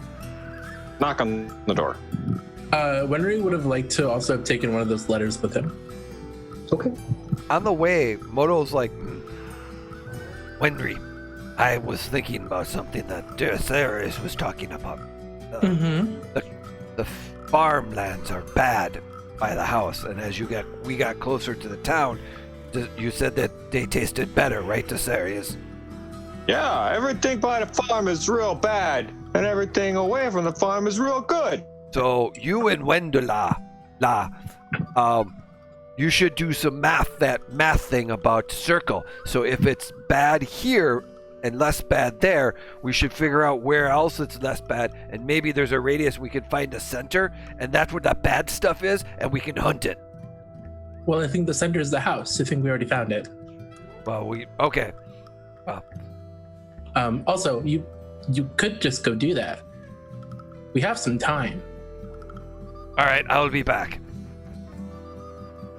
So Moto's gonna go an hour back down the road by himself to try to find the center of the rot. Yes. Okay, Dicerius and Wenry aren't going to stop him. Wenry will say, it'd be nice if we could stick together, though. Oh, that's true. All right, if we do this left, I'm concerned about tournament time. I don't want to die. Okay. I mean, I could talk to the elder on my own. Do you two want to go? No, if that's important to you. We stick together. Team split up too much. You're right. Okay. Hunt and pack. Yes. Good suggestion. All right. Yeah. Also, I think I think if everything was rotten at the house, I think that might be our center. Maybe it is. Maybe it's not. We'll see. Okay, fine. I'm going to be bored, but let's do this. No hunting necessary. I don't feel good hunting elderly, but that's not good. Well, why don't you pay attention to his eyes, see if he's possessed. But don't attack This right entire conversation is happening right outside the elder's door at this point, as Dicerius is ready to knock. Before Dicerius knocks, everybody just go ahead and give me a perception test real quick. Okay. All right. Well, Moto, Wenry, and Dicerius. 18. Yeah, that's a 7. That's just not good right now. 12. So Wenry and Moto are so engaged in this conversation that they don't know. But Dicerius, there are flowers planted around the cabin, rose bushes, daffodils, all of which are currently dead, wilted and rotting in the dirt. Mm-hmm. Hey, Moto. Hey, Wenry. All these plants is dead. That's weird. All the other fruit was fine on the way here. Yeah, it's very strange. Bum, bum, bum, bum, bum, bum, bum, bum. So the door partially swings open, and you hear a voice from the other side say, "What do you want?" I'm Dicerius. We want to talk to the elder person. What business have you with the elder? Wenry gets himself in front of Dicerius, and he says, "Wenry Cogwell, we got this." And he holds up the letter. You see an eye kind of looking out from the darkness. The door shuts, and you hear several chains and locks tumbling, and it swings open again. The interior does not match the exterior. There's a hallway that seems to stretch for at least 100 feet. The cabin can't be more than 20 feet deep. Well, come in. Wenry takes a note, but he doesn't say anything. An elderly-looking half-elf man is standing there in blue robes with kind of what looks to be kind of a sleeping cap that's been jauntily draped to one side. He's got to be at least 90. I assume that you're the elder. Elder Euradis, yes, Mr. Cogwell, at your service. Welcome to my town. One moment. Come in. Sorry. Moto walks around the thing, walks back to the front door. Yes, it's bigger on the inside. This is wonderful construction. Thank you. It's a I have a friend that design. I have a friend, and his family does construction just like this. Does he? Yes. Where are you from? I'm from the Magesterium. You're a long way from home. Never made it that far east myself. Made it to the Riverlands. Stopped in Ordvinter, though. Lots to do in Ordvinter. Interesting. Well, I think we're here to help you. And Wenry says, you've been losing children? Come in, please. Manners are terrible. Terrence, we need drinks. What would you like to drink? I'm good 14 pints of gnomish stout, 8 barrels of brandy wine, and 2 kegs of water. He'll have water. Oh, that's going to confuse Terrence. Terrence, just water. Thank you. Tea, actually, Terrence. Tea for everybody. Thank you. Please come in. He escorts you into a very palatial seating room.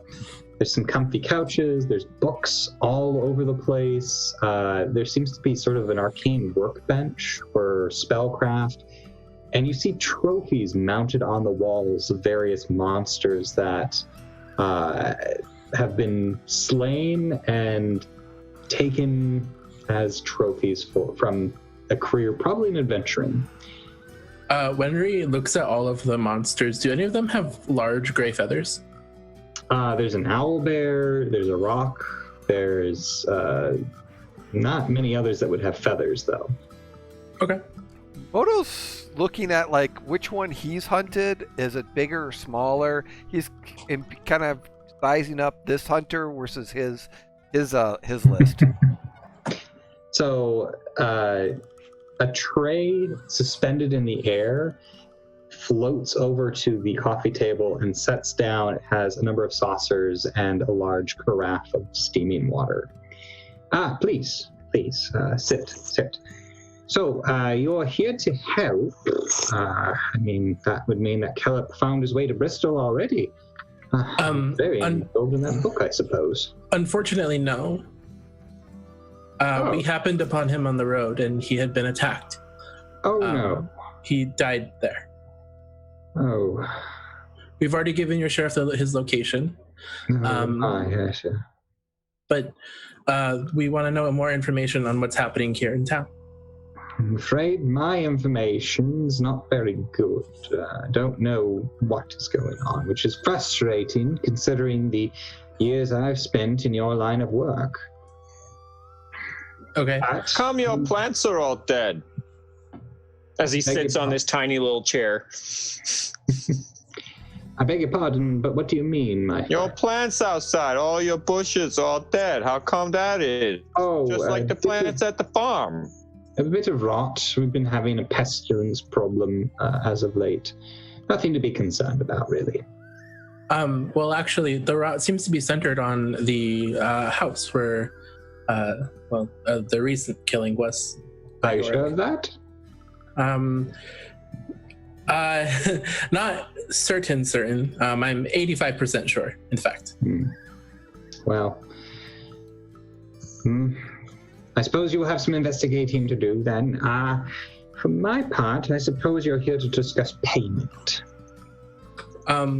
Yes. Money is nice. But really, you see, we have a thing for collecting keys to cities. We have no such thing here, though if you're seeking a key, his eyes kind of narrow.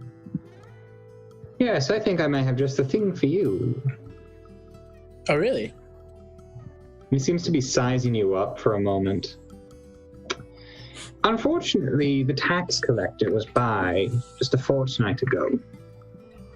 He took with him a great deal of wealth, grain, and crops that were ready. We have no money to pay you with. But I have a long career as an adventurer. Traveled far off lands with my friends and finally settled here. But I buried some things. Not far from here, in the foothills of the mountains. I could give you the map to them. Amongst them is a key. That sounds like what we're looking for. Excellent. Then you'll accept this as payment for solving the problem. When looks at the other two, what do you think? Sounds good. Yeah. One condition, though. If another adventuring party comes, they don't get to get map to key. Fair enough. We have not had another adventuring party answer our summons, so... Chances are you might. Aren't we a popular backwater hamlet at this time? They are our rivals. They followed us before. I know a thing or two about that. I know far too much about that. You in the games? What games? Moto, he's never been to the Magesterium. Are there games in the Magesterium of note? No. Don't worry about it. Dice games. Ah, well, that I do have some experience with. Across the sea to the city of Baldur's Gate and played Baldur's Bones with some pirates there. It was invigorating.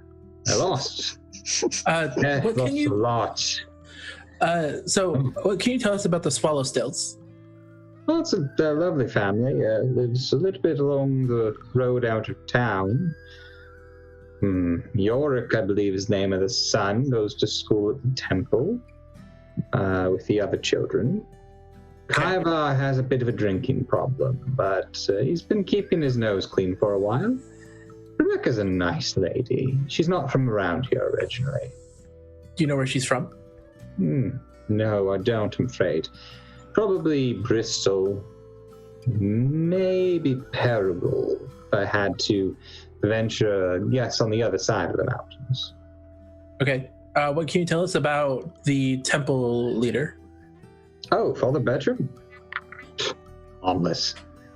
Can't conjure enough magic to heal someone if he wanted to, but he's a nice man. Good spiritual leader. Keeps the village on an even keel. Okay. Do you know that the swallow still that Kaivar is dead? Yes, Lemai has stopped by and let me know.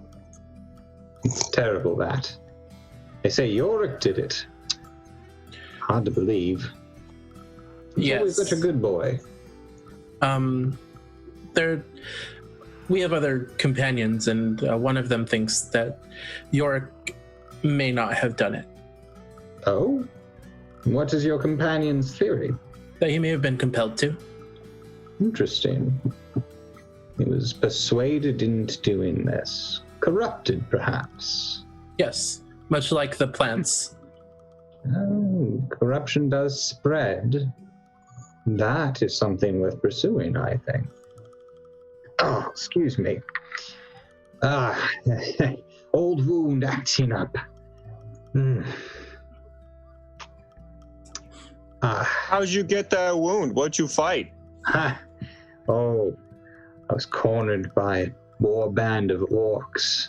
Had me dead to rights. If it hadn't been for my friends, I would have been murdered. Of course, we were trespassing on the land, so I got what I deserved. You have good collection of hunting. Thank you. Cannot claim responsibility on my own. I am the last of my adventuring party to live. I've inherited a great deal of wealth from their passings, and, well, my manor is a monument to our adventures. What race is he? Half-elf. Half-elf. Okay. I kill bigger one than that one, though. That one's impressive. Well, you killed a larger basilisk than that one. And he shows us his arms, starts doing the tattoos. Ah, very impressive, sir. Very impressive. Well, I will not keep you.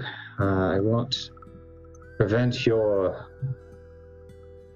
mission with my ramblings. I have one more question. Oh, yes. What did you...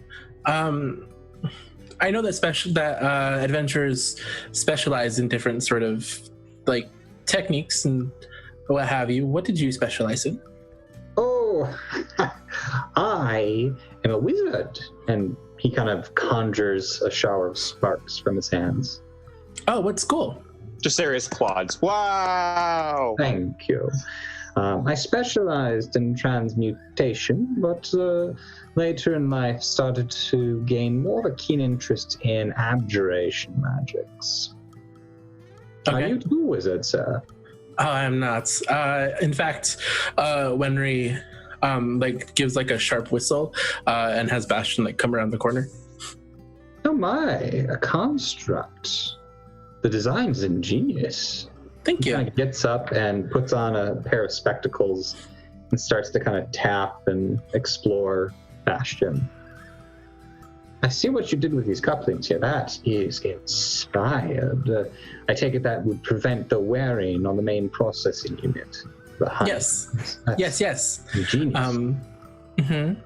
I am looking for a lighter material, though. He's a little too heavy. Interesting. I may have something.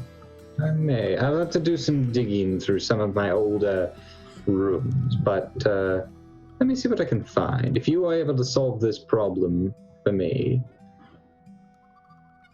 tell you what. He kind of motions for Wenry to come aside. Wenry follows. I don't know. What's that? Oh, he goes with him. I don't know what's causing this.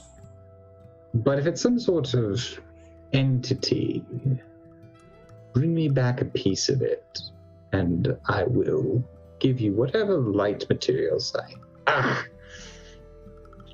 wound again. Can I insight him? Yeah, go ahead.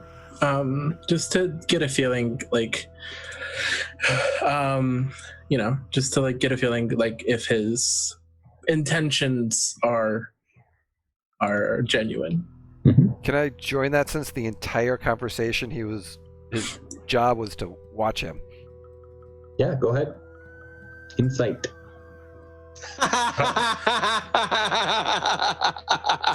Okay, 10 out of 10, huh? Yeah. Yeah. 10 times 10 is 100. Yeah, it is. Very good. 10 plus 10 is 20. Yeah. Unfortunately, that is not the system we're playing. So, you both think he's pretty on the level. Okay. Runner says, okay. Do you have a library? My entire manor is a library. All right. I'll be sure to. How attached are you to all of your books? Rather. I wrote half of them. Oh, interesting. If he wrote them, he doesn't need them. I have a friend who might want to meet you. But we'll be back. We're gonna go meet up with them. In fact, we might. And he looks to Moto and Dicerius, and he says, "I think we're gonna go and talk to the temple leader." Okay. Give Father Bertram my regards. Terrence, the door, please. As you are exiting, you notice something you didn't see when you entered. Above the door is a skull that has orange pinpricks in the eye sockets and a giant green gem that's glowing in its mouth. What do you mean Okay. orange pinpricks in the eye sockets? Tiny little pinpricks of light are Coming glowing out like of ember. the dark. Yes. And that's on the inside above the door? Mhm. The door swings open, revealing the hamlet beyond. Thank you. Good day now. Thank you. Be safe. Thank you. Remember what I said, Mr. Cogwell. I will. And Wenry very like gets the other two away from the building, closer to like the temple. And he says, "So I didn't like that skull. We really have to find Miss Jamjar, but we should talk to the temple guy first." Meanwhile, at the inn. So, 13 and Wendela, you reach the doorway to the inn. A faded, dilapidated sign is hanging kind of in front of it, swinging in a very light breeze. The name of the inn is the Sullen Note. Entering, there is a lot of people here. It looks like a lot of the families from the outlying farms may have come to town and are currently sort of sheltering here. You see a man behind the bar, and you can't really pick out who Rebecca might be. What would you like to do? I'm looking for Rebecca. The place goes silent. All eyes spin to you. The barman looks over at you. Who the hell are you? 13. 13 what? 13 is my name. One of the farmers nearby says, well, that's a stupid name. Well, what's your name, good sir? Cletus. That's even stupider. What? My mama gave me that name. Well, your mama gave you a stupid name. No fighting in here. Anyway, Rebecca. The barman waves you over. Get your asses over here. I don't know feel what like that Rebecca was is. the most effective way, 13. What business do you have with Rebecca Swallowstill? We're trying to prevent her son from being killed. Why would you do that? You murdered Kaiba in cold blood. She told me as much. And you think a 12-year-old is capable of that? I've seen a lot in my life. Possible. Like Cletus over there. Cletus is stupid. Son, Yorick there was a smart boy. Clever. Rebecca's in her room. She asked not to be disturbed. I don't want to bother her. How important is this? It's a matter of life and death. He points to a door. Go wait in there. I'll see if she'll see you. What's your name again? 13, was it? Yes. And you, miss? I am Wendela. Wendela. And 13. All right, I will see what I can do, but I cannot guarantee anything. We're here Hold on. to save the children. As you say that, that actually gets some attention from somebody else. A man with black hair and a black goatee gets up from a nearby bench and comes over to you as the barman walks away and you start to make your way towards the side chamber that he pointed you towards. He stops you and says, excuse me, are you, you're looking for the lost children's? That we are. Oh, good. I guess Kellogg got through to Bristol then. Oh. I'll just nod. I'm nodding too. My husband Chris is over there. Our daughter Anya went missing a while back, and we've been worried sick. She went missing 4 days ago. Do you live in town or outside of town? We got a little place outside of town, Krampus Farms. And what were your crops like before you came back here? We were having some trouble with them. Some sort of infestation, I think. But, I mean, we had other problems too. Let's talk in the chamber that Barman Rick pointed us towards. Okay. Yep. Okay. As you step inside, he kind of takes off a hat and runs a hand through greasy hair. It looks like he hasn't slept for days. Anya, she's a good girl, and I'm not sure what came over her. Chickens always bothered her, but we didn't think it was that bad. We were out working in the fields one day, and we got back. Blood and feathers everywhere. And she killed all the chickens. We grounded her, and then the next day she was gone. Sheriff said she probably ran away because we grounded her. No, sir, not Anya. We were the only family she had. How was her demeanor after the incident with the chickens? She was angry. No, Was she talking, or was she kind of quiet? she wouldn't explain herself. She didn't.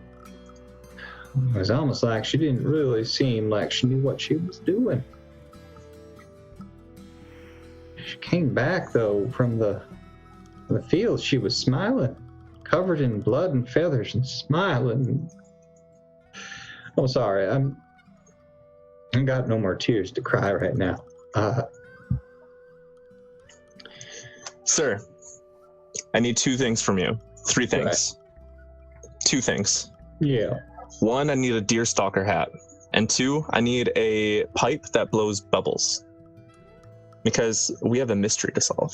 I don't know what either of those things are. Why would you need a pipe that smokes bubbles? That's just Because tobacco weird. is bad for you, sir. What? No, it's not. I grow it on my farm. Anyway, whatever happened to your child is probably what happened to Yorick. Yeah, well, She was violent towards the chickens. right, but I mean, Kyle Nedley went missing 10 days ago. Kyle Nedley? Yeah, Kyle Nedley. And where are their parents? The Nedleys, they're here in the inn. They're sleeping right now, I think, though. And then Peter Lowry went missing 16 days ago now. And his parents? Also here at the inn. Will you take us to them? Wait, We want to see if their children were acting strange before. Lowrys are back at their farmstead, actually. Well, they're dead. Let's talk to Rebecca first. Well, yeah, you could talk to Rebecca. That seems wise, I suppose, but please, if you find Anya, just bring her back to me. She means the world to us. Sir, we will do everything we can. I'll see about finding that hat for you, though. Thank you. And a pipe that blows bubbles. That's just stupid, but I'll see what I can do. Maybe Elder Regis has something. He heads out, and as he does, the door was already opening as the barman kind of leads this woman who looks like she's been crying for the last it looks like she's been crying for her entire life. She does not look good. Hair is completely disheveled, white streaks in it. Her face is sullen and pale. She still has some remnants of blood splatter on her skin. She kind of sits down. You wanted to talk to me? Are you Rebecca? Yes. Hello, Rebecca. Hello. We are going to prove that your son has been possessed by some otherworldly entity, forcing him to do murderous actions, and save him, his soul, and his life, and return him to you. And return all the other children. Make a persuasion test with advantage. With advantage, wow. 16. 16's pretty good. She kind of leaps out of the chair and wraps her arms around you, once again sobbing and saying over and over, thank you, thank you, thank you. No one believed me, and it's not my son in there, not him. She kind of tries to compose herself a little bit. The barman offers her a towel that she kind of dries her eyes with. It's not him. It's not my boy. It's a good boy. I'll have my one of my many notebooks out. Be like, okay, we need to know some things. Okay. I'll give you. I tell you whatever you want to know. Tell us about Yorick's behavior in the last few days, particularly in terms of if it had changed in any way before. She thinks for a moment, kind of trying to remember. And after a moment says, actually, yeah. No, his behavior was different. He was a little bit more belligerent. You just thought he was growing up. When did it start? That's what Kabar said. Oh, I don't know. Maybe a week or 2 weeks ago. Maybe earlier. I'm not sure. It's hard to say. Okay.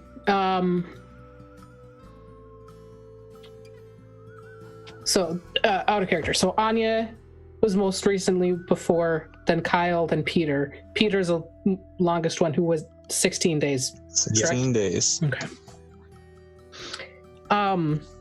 Okay, back in. Did Yorick associate with any of the other missing children? Anya. Well, yeah, didn't know her last name. Go ahead. They're all good friends. They all went to school together. Brother Bertram taught them over at the temple.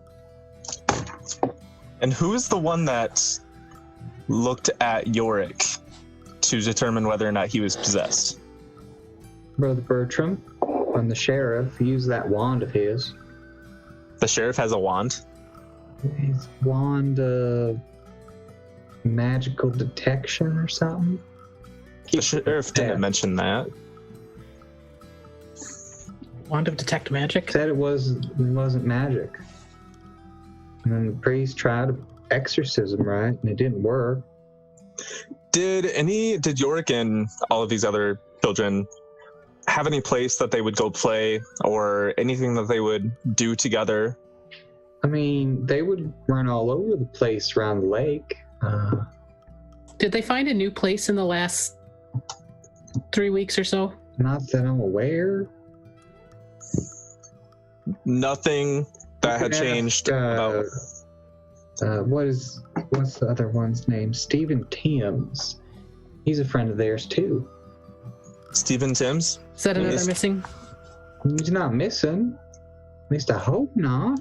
And he was always around these other kids? He was part of their little posse, yeah. They would run around together, the 5 of them. Peter, Kyle, Anya, Yorick, and Stephen. Wendela, Yes. I'm going to pull you to the side. Mm-hmm. It's not a very big room. I'm going to look at Rebecca. And Rebecca, stick your fingers in your ears and go la la la la la la la la. Why? So that you can't hear what we're about to say. That seems really silly. Wendela. Armin's like, I agree. This seems very unusual. We need to go get the others, and we need to go to this child immediately. I agree. He might be in danger. 100%. Okay.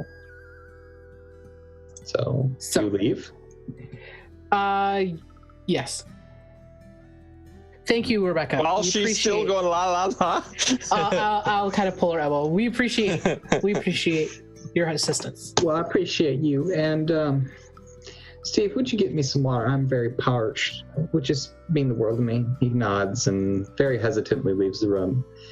She kind of sinks down to a knee to get to eye level with Wendela and says, if you can't figure out what happened, I need you to do something for me. She makes sure that Steve's gone.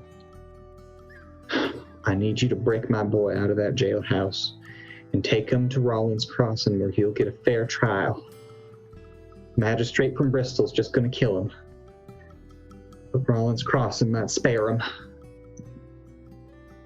I will do what I can. Thank you. All right. Good luck. May the gods watch over your journey. I kind of just settles into the floor, just completely exhausted and exasperated. I'm going to put my hand on her shoulder. Get some sleep.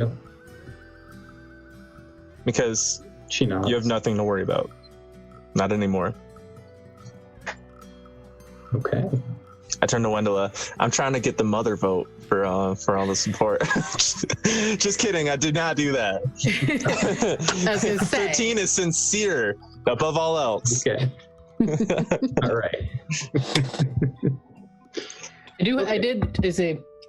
do have a thought though when we get to the non-watched portion again. So you two head out into the common room of the inn, and are you heading to try to find the others? Yeah. Yeah. All right. As you exit the building, they happen to be walking towards the temple. What would you like to do? I-13! Oh, I hey. beckon them over. Yeah, guys, come. What? We found some very interesting information. So did we. So, 3 additional kids missing. Mm-hmm. Yorick makes the 4th. York Well, is he's the not 4th. missing. He's not missing. They have a 5th friend though, because they were all friends. We need to go to this kid's place, Stephen Tim's, as soon as possible. We Okay. should have asked where the Tims are. Well, this is the temple where the brother's at who taught them, so he probably knows. Yeah, we were just about to go interview him. So let's get the location first, and then we'll need to... He might be in danger, so we need to... Or whoever's around him might be in danger. Moto goes up to the door, starts banging on the door of the temple. Winry, Temple or Not locked. Okay, opens up. Hello? Winry pulls Wendell outside. Hello? Yeah. I saw there was a skull. It has yellow lights for eyes, orange lights for eyes, and a green gem in its mouth. Sitting above the door in the elder's house. That's weird. He says this specifically to Wendella and nobody else. That's weird. Do I have any idea what that might be? Give me an Arcana test. Ooh, He I'm also good at says if it helps, the flowers and plants around his home were rotted. 16. There too? Okay. Yeah, it was really weird. And rotted like the house. So I don't know. It's a pattern. Yeah. With the information that you have, that sounds very lich-like. Or demi-lich. I don't like that. No, that's no bueno. Do you tell Wenry? Yeah, that is bad news. That is very bad news. Okay. So here's the thing. He seemed genuine, that he wanted to help, but he said that if it was an entity, to bring it back to him. So he would trade me for something that I wanted, some materials for Bastion. Anyway, what is my knowledge of lichdom and such? Very little. You know they exist, you know they're evil mages. You don't know anything beyond that. At this point, we're going to have to get back to the rest of the group because Moto just barged into the temple bellowing hello. You're having a side conversation during that period of time. Yep. There were a couple acolytes tending to the pyre outside. Inside, there's a few people kind of praying, and you see the priest from the service kind of stand up and say, hello, yes, can I help you? Timothy family, where he live, boy. Timothy? I don't know any Timothy. I look back. What was Stephen boy? Tim. Stevenson family, where they live. Stephen Stephen Tim. Sorry, Tim. he's Stephen bad with Tim. names. Tim. He called Wendell a Wendelin for 3 weeks.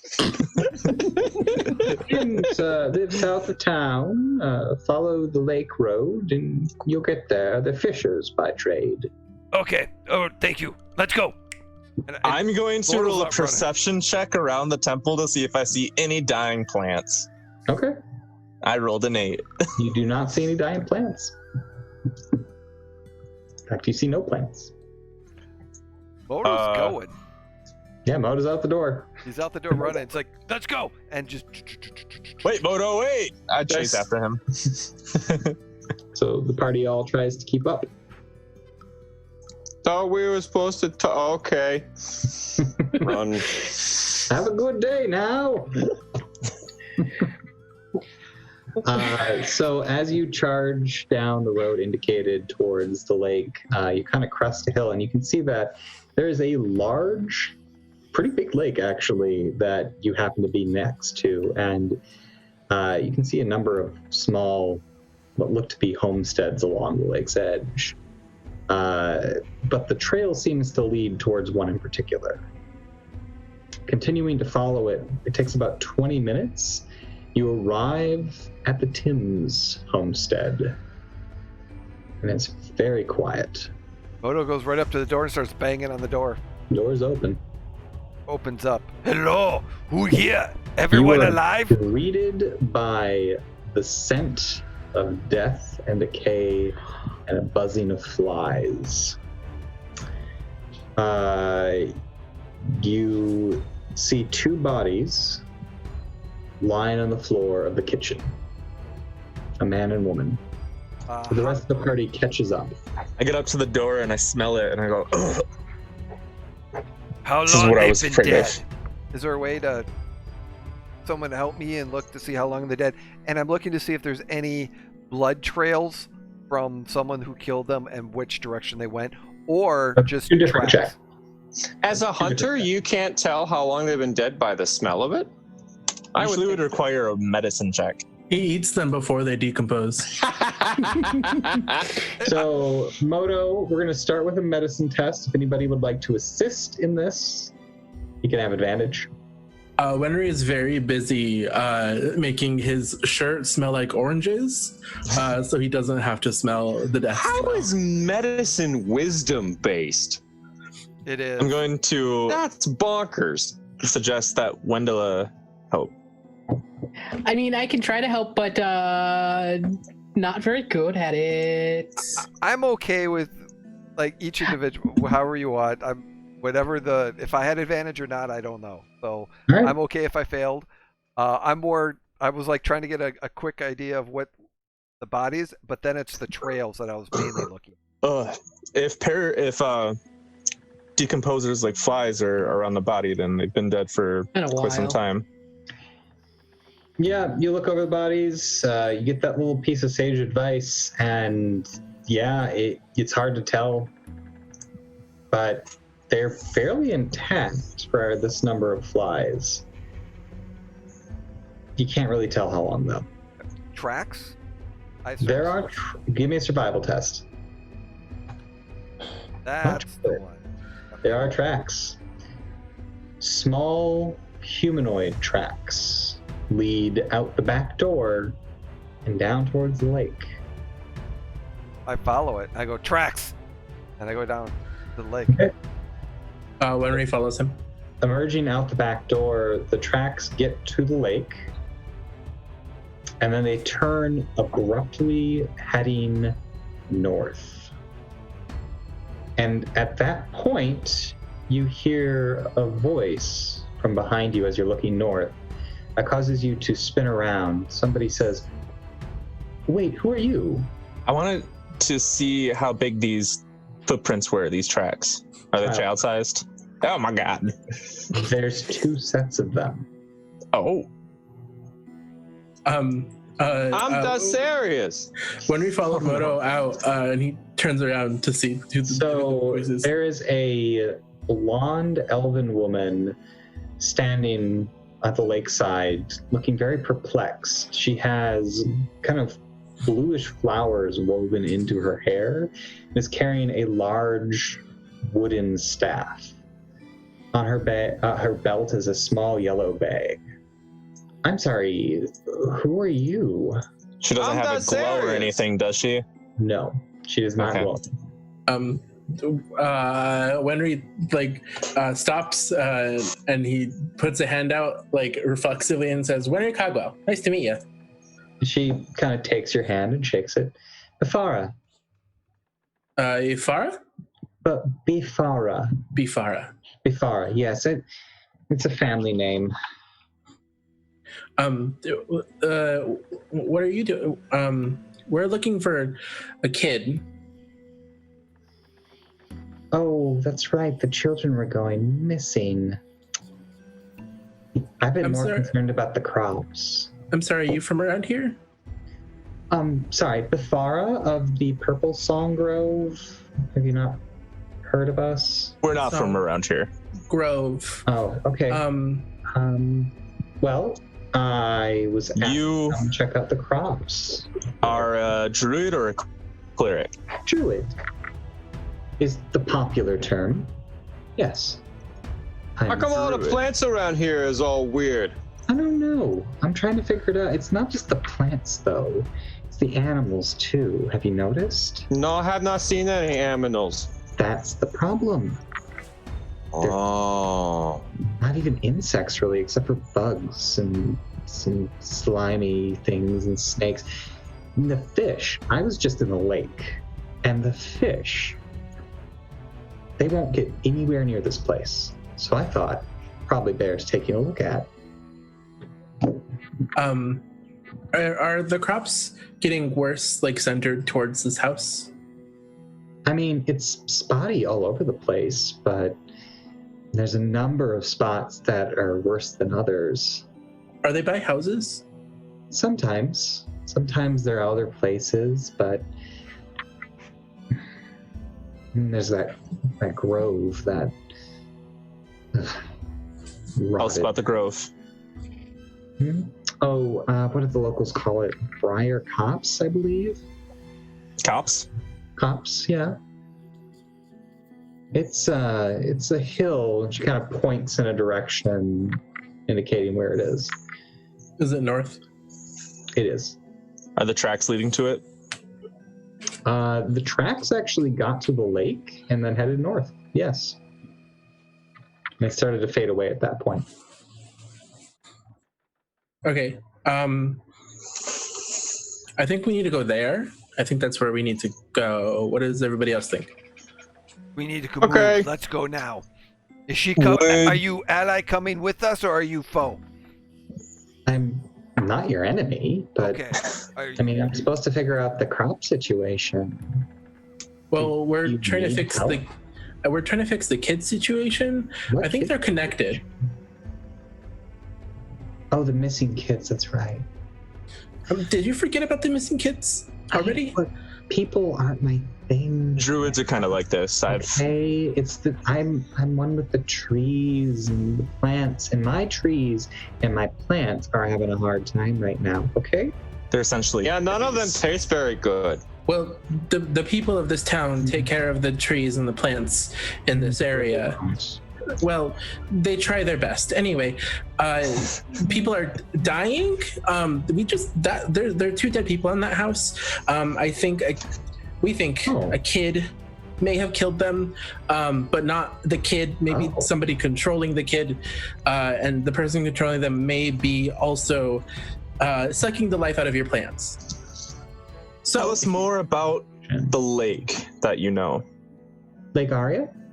Yes. It's beautiful. It's very deep. I think I found a passage into the Underdark in it.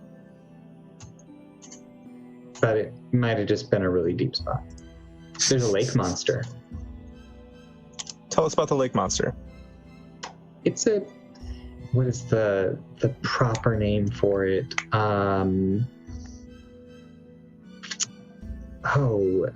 It's one of those plesio somethings.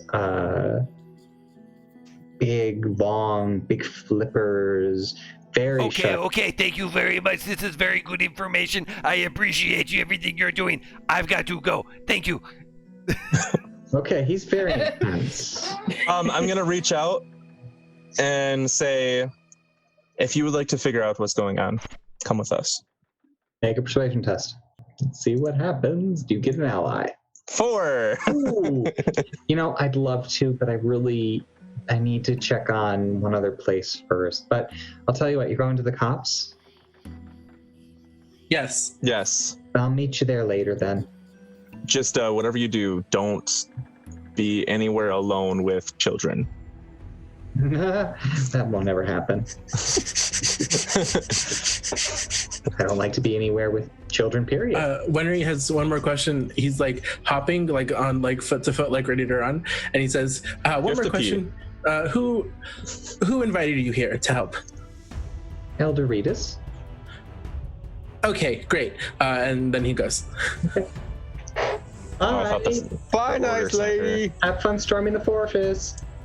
What fortress? What fortress? All right, forest. Oh. Have fun storming the forest. There's no storms. There's clear skies. Okay, Dicerius, let's go. Okay, bye. So at this point, you're catching up with Moto. You head north and give me a survival test to try to follow the tracks, Moto. You're trying to go at speed, so you won't have advantage here. But we're not in a forest, are we? It's kind of an oak savanna. I would count it as a forest. Oh, so Oak would my savanna. ability kick in then for... Nope, because you're traveling at speed. So you just do a normal survival. Oh, okay. I can stealth at normal. Okay. Doesn't 21. 21. Awesome. You're able to follow the tracks, no problem. It takes about a half an hour from where you are, kind of zigzagging back up the hill, back down into another valley. You see this odd sight. Everything else around you is very greens and yellows and very meadowy. And then there's this giant brown hill that has fog rolling off of it. I want to catch up to Moto. I'll stop at a good distance away. Okay. You have a sweet spot for children, don't you? They don't taste good. I don't eat children. No. You seem to be pretty hasty when it comes to saving these kids. I want to win game. I don't want to lose. We need to go very, very quickly and get this done so we can get key, so we can get back, so we in first or second place. Then we get more gold, then we get more prestige, and then we make Priscilla happy. So it's not about the kids? You just want to win? I'm not saying it's not about kids. I want to hunt. It's a hunt right now to get first.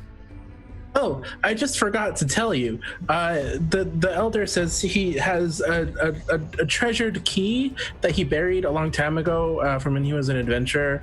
I think that's what we're looking for. Okay, so we see the grove. Do we see the... Quick question though. So the feet that I've been watching while everyone was coming up, can I tell if they were running quickly or were they very, very quick, or were they kind of... They're walking. Okay, so it's not something. And are they monstrous or are they... What do I recognize? Human children footprints, barefoot. Okay. All right. So 2 pair. Shared that information, and I'm just waiting for everyone to arrive. And I just keep looking at the... Not fog again. I hate fog. You would think that somebody would have noticed this hill. 13, what's best way tactic? Go into the fog. Sirius walks into the fog. Already. I follow. As you begin to pull out my sword. The hill, it's rocky, and all of the plants have sort of shifted. They're maples and ashes and oaks, but the leaves are this dark, murky brown color.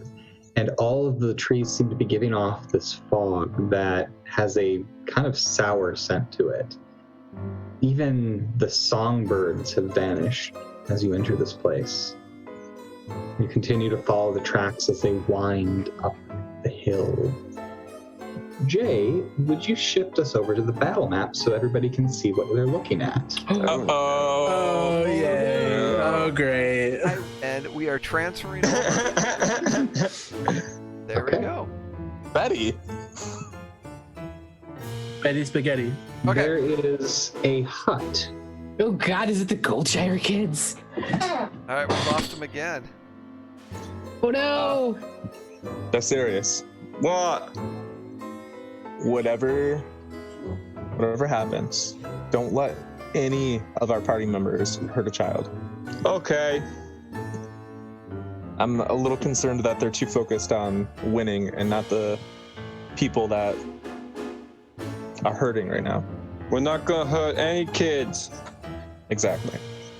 Adults is a different story. Correct. So there's a hut, huh? Yeah. Hey, you're back, and you're in place. So yes, there is a hut. It is made of wood. It looks like a yurt that has a stone base. There's also a circle of standing stones covered in moss, and then there's a well with a woman with blue hair currently drawing water up from the well and seeming to wash her hands in it. How would you like to proceed? A woman, not a child. Full-grown adult woman. Very pretty. Hey, have you seen any kids up here? She kind of turns her head and wipes her hands on her frock. I'm sorry, no, I've not seen any children. As she kind of walks towards you. Odo's taking an action to Slayer sense or Hunter sense her Okay. to see if there's And any... I am inciting. Does she look like similar to what was her face? Bafara of the Purple Song Grove? No, she does not. It's her. So- Moto is doing Slayer's sense. Hunter sense? Yeah, Hunter sense. So damage, immunity, resistance, vulnerabilities. What type of creature is this also for? You get to know what kind of creature it is? No, that's my the insight to later on, based off Okay. of what I'm picking up. Resistance to non-magical attacks and cold damage. Oh, Cold damage. And then insight from 13 was a... 15. What were you trying to discern? If she's lying about not seeing the children. The tracks lead right to the stone circle, and then they vanish. I summon my echo right behind her. Okay, it's underneath your character token. And then I want to switch places and bring my blade up to her throat. Like, reach around and Okay. put the blade Oh to my. her throat. Well, that's not very nice. Where are the children? What children are you talking about, dearie? I have my echo point at the bloody footprints that lead up to the stone circle. I'm afraid I don't know what you're speaking of. Well, then you won't mind if we investigate your home. I would mind greatly. 13, you can't just teleport behind someone, hold a knife to their throat, and expect them to let you into their house. That's right. You can. Thank you, dearie. That's very, very smart. Wenry, I can see who the brains of this group is. Wenry. Not this one. When it comes to missing children, we go into strange women's homes if they are obviously lying. Obviously lying. I have the Obviously echo point at the bloody footprints again. I can't say as I've seen any children around here for many, many days. Who are you and what are you? What am I? I'm Betty. What type of creature are you? I'm a human being, No, just you're like not. you. Oh, you're not. I am too. Can I try to figure out? Hey, wait a minute. He not a human being, though. She kind of squints. Is he not? Now, sorry, you all kind of look alike. What do you mean, you all? I mean, you all look alike. You How's all that look like possible? humans. He's a giant terrible. lizard. Have terrible eyesight, dearie. I'm gonna take my blade away from her throat and go up to the door. Better. No. I don't think so. And I'm gonna go to kick the door. Okay. Give me an athletics test. Oh, why is this failing me? You pull off and almost fall down the stairs. And what did you roll? I rolled a 9. That was not very gentlemanly. Shame. Shame, shame, shame. What are you gonna do about it? She kind of. We need to be gentle. She just said, be a gentleman. So just very gently put your foot on the door. I go to twist the knob to try and open it. It's locked. I'm gonna try and kick it again. Gently. But this time I'm using a white chip. Okay, go ahead and give yourself advantage. Natural 20! Hey! All right, that was going to be the only thing that would actually get this door open right now. She kind of seems a little surprised that you managed to knock down her door. Inside the hut, there's a bed, a table with some books on it, a couple large sacks, a stove, a cauldron, and a bookshelf. There's 3 windows facing any particular direction. Otherwise, the place seems empty. Now you've done it. I told you not to go into my home. Well, technically I haven't gone in. Naughty. And she begins to give off the same mist the trees are. Swirls around her.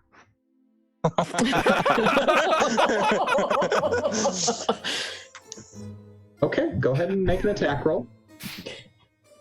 You're behind a standing stone. Yeah. Standing stone between you and her. Oh, that's what that is. Yes.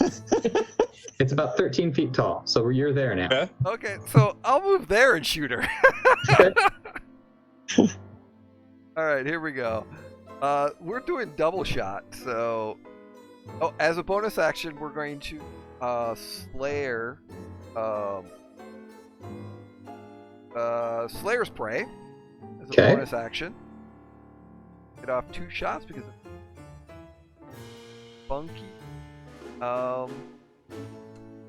ability or crossbow expert. Is a hitter.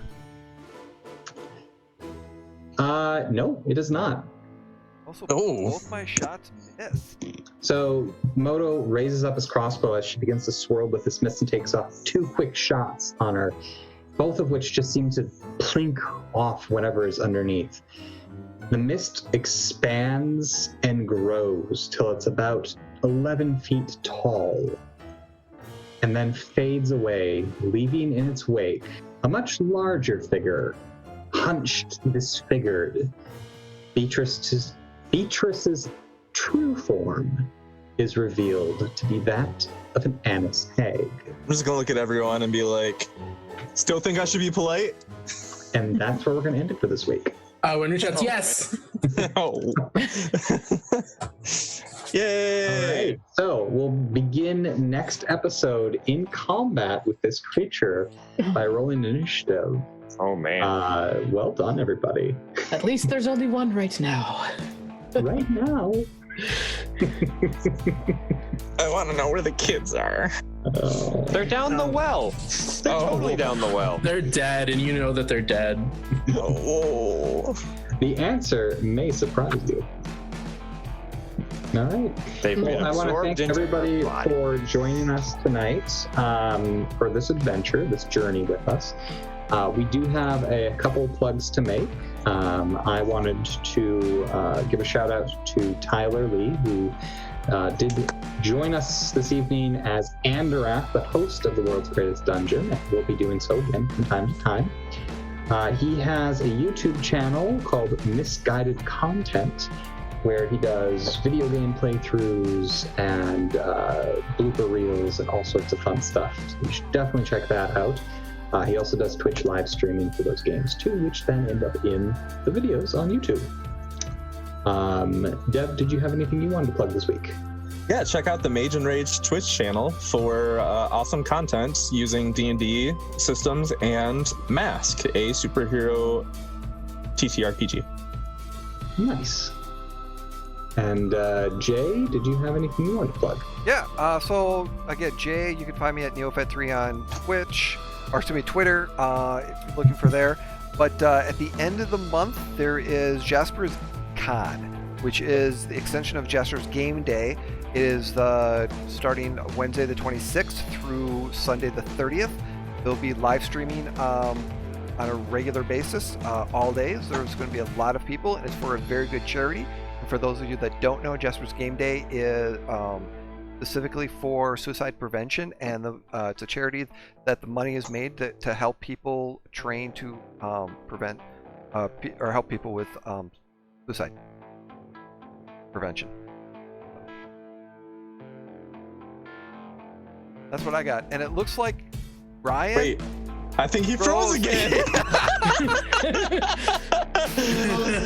While he's gone, follow Everyone us on our freeze. socials. Yes. Freeze in your position. So, everyone, thank you for joining us. Everyone on your social, if people want to go around and ID on those, you can. So I tweet at Wendella Jamjar in character stuff, mostly her journals and just a massive list of all the books that she has collected. So that's fun. Excellent. Anyone else? While we're waiting for Ryan to come back on, because he completely got lost. There he is. There he's back. Yay! Hi, Ryan. Welcome back. Who's getting a sternly voiced phone call? We actually decided to keep the game going for the night. Oh, you did. Yeah. Okay. We took a vote. Cool. And 13 actually looked straight in the camera and said that the Magesterium eats children. This is the face of the Magesterium. So, awesome. Thank you. Well, does anybody else have anything they would like to plug or promote? No? I think we nailed everything. Eventually, I'll be plugging my own campaign setting book, Ooh. but not now. Okay. Teaser. Looking forward to hearing more about that as time moves on. All right. Well, we'll be back at 7:30 Central Time, 8:30 Eastern Time next Wednesday for the exciting conclusion of this adventure. If we survive. If you survive, yes. Yeah, Western, Pacific, and Mountain Time don't exist. Only Central and Eastern. That is correct. Yes. Yeah. Nor any of the other time zones. Have you ever saw that meme where like a European person asks what we mean by 7 p.m. C, 8 p.m. whatever, and someone's explanation was like the C stands for cause of the American eagle, and if whenever the American eagle caws 7 times, that is when it starts. We have such an odd timekeeping system here in the States, but it works. By the cause of an eagle. Does it work? Well, we'll see you next week at 7.5 caws then. Bye, everybody. Thanks for watching. I'm bad at waiting. Good night. Wait. Night. It's me, the flump. Your mic gave out. Your mic gave out because your voice went too high. And I'm really glad that all of our ears were saved. I forgot what voice.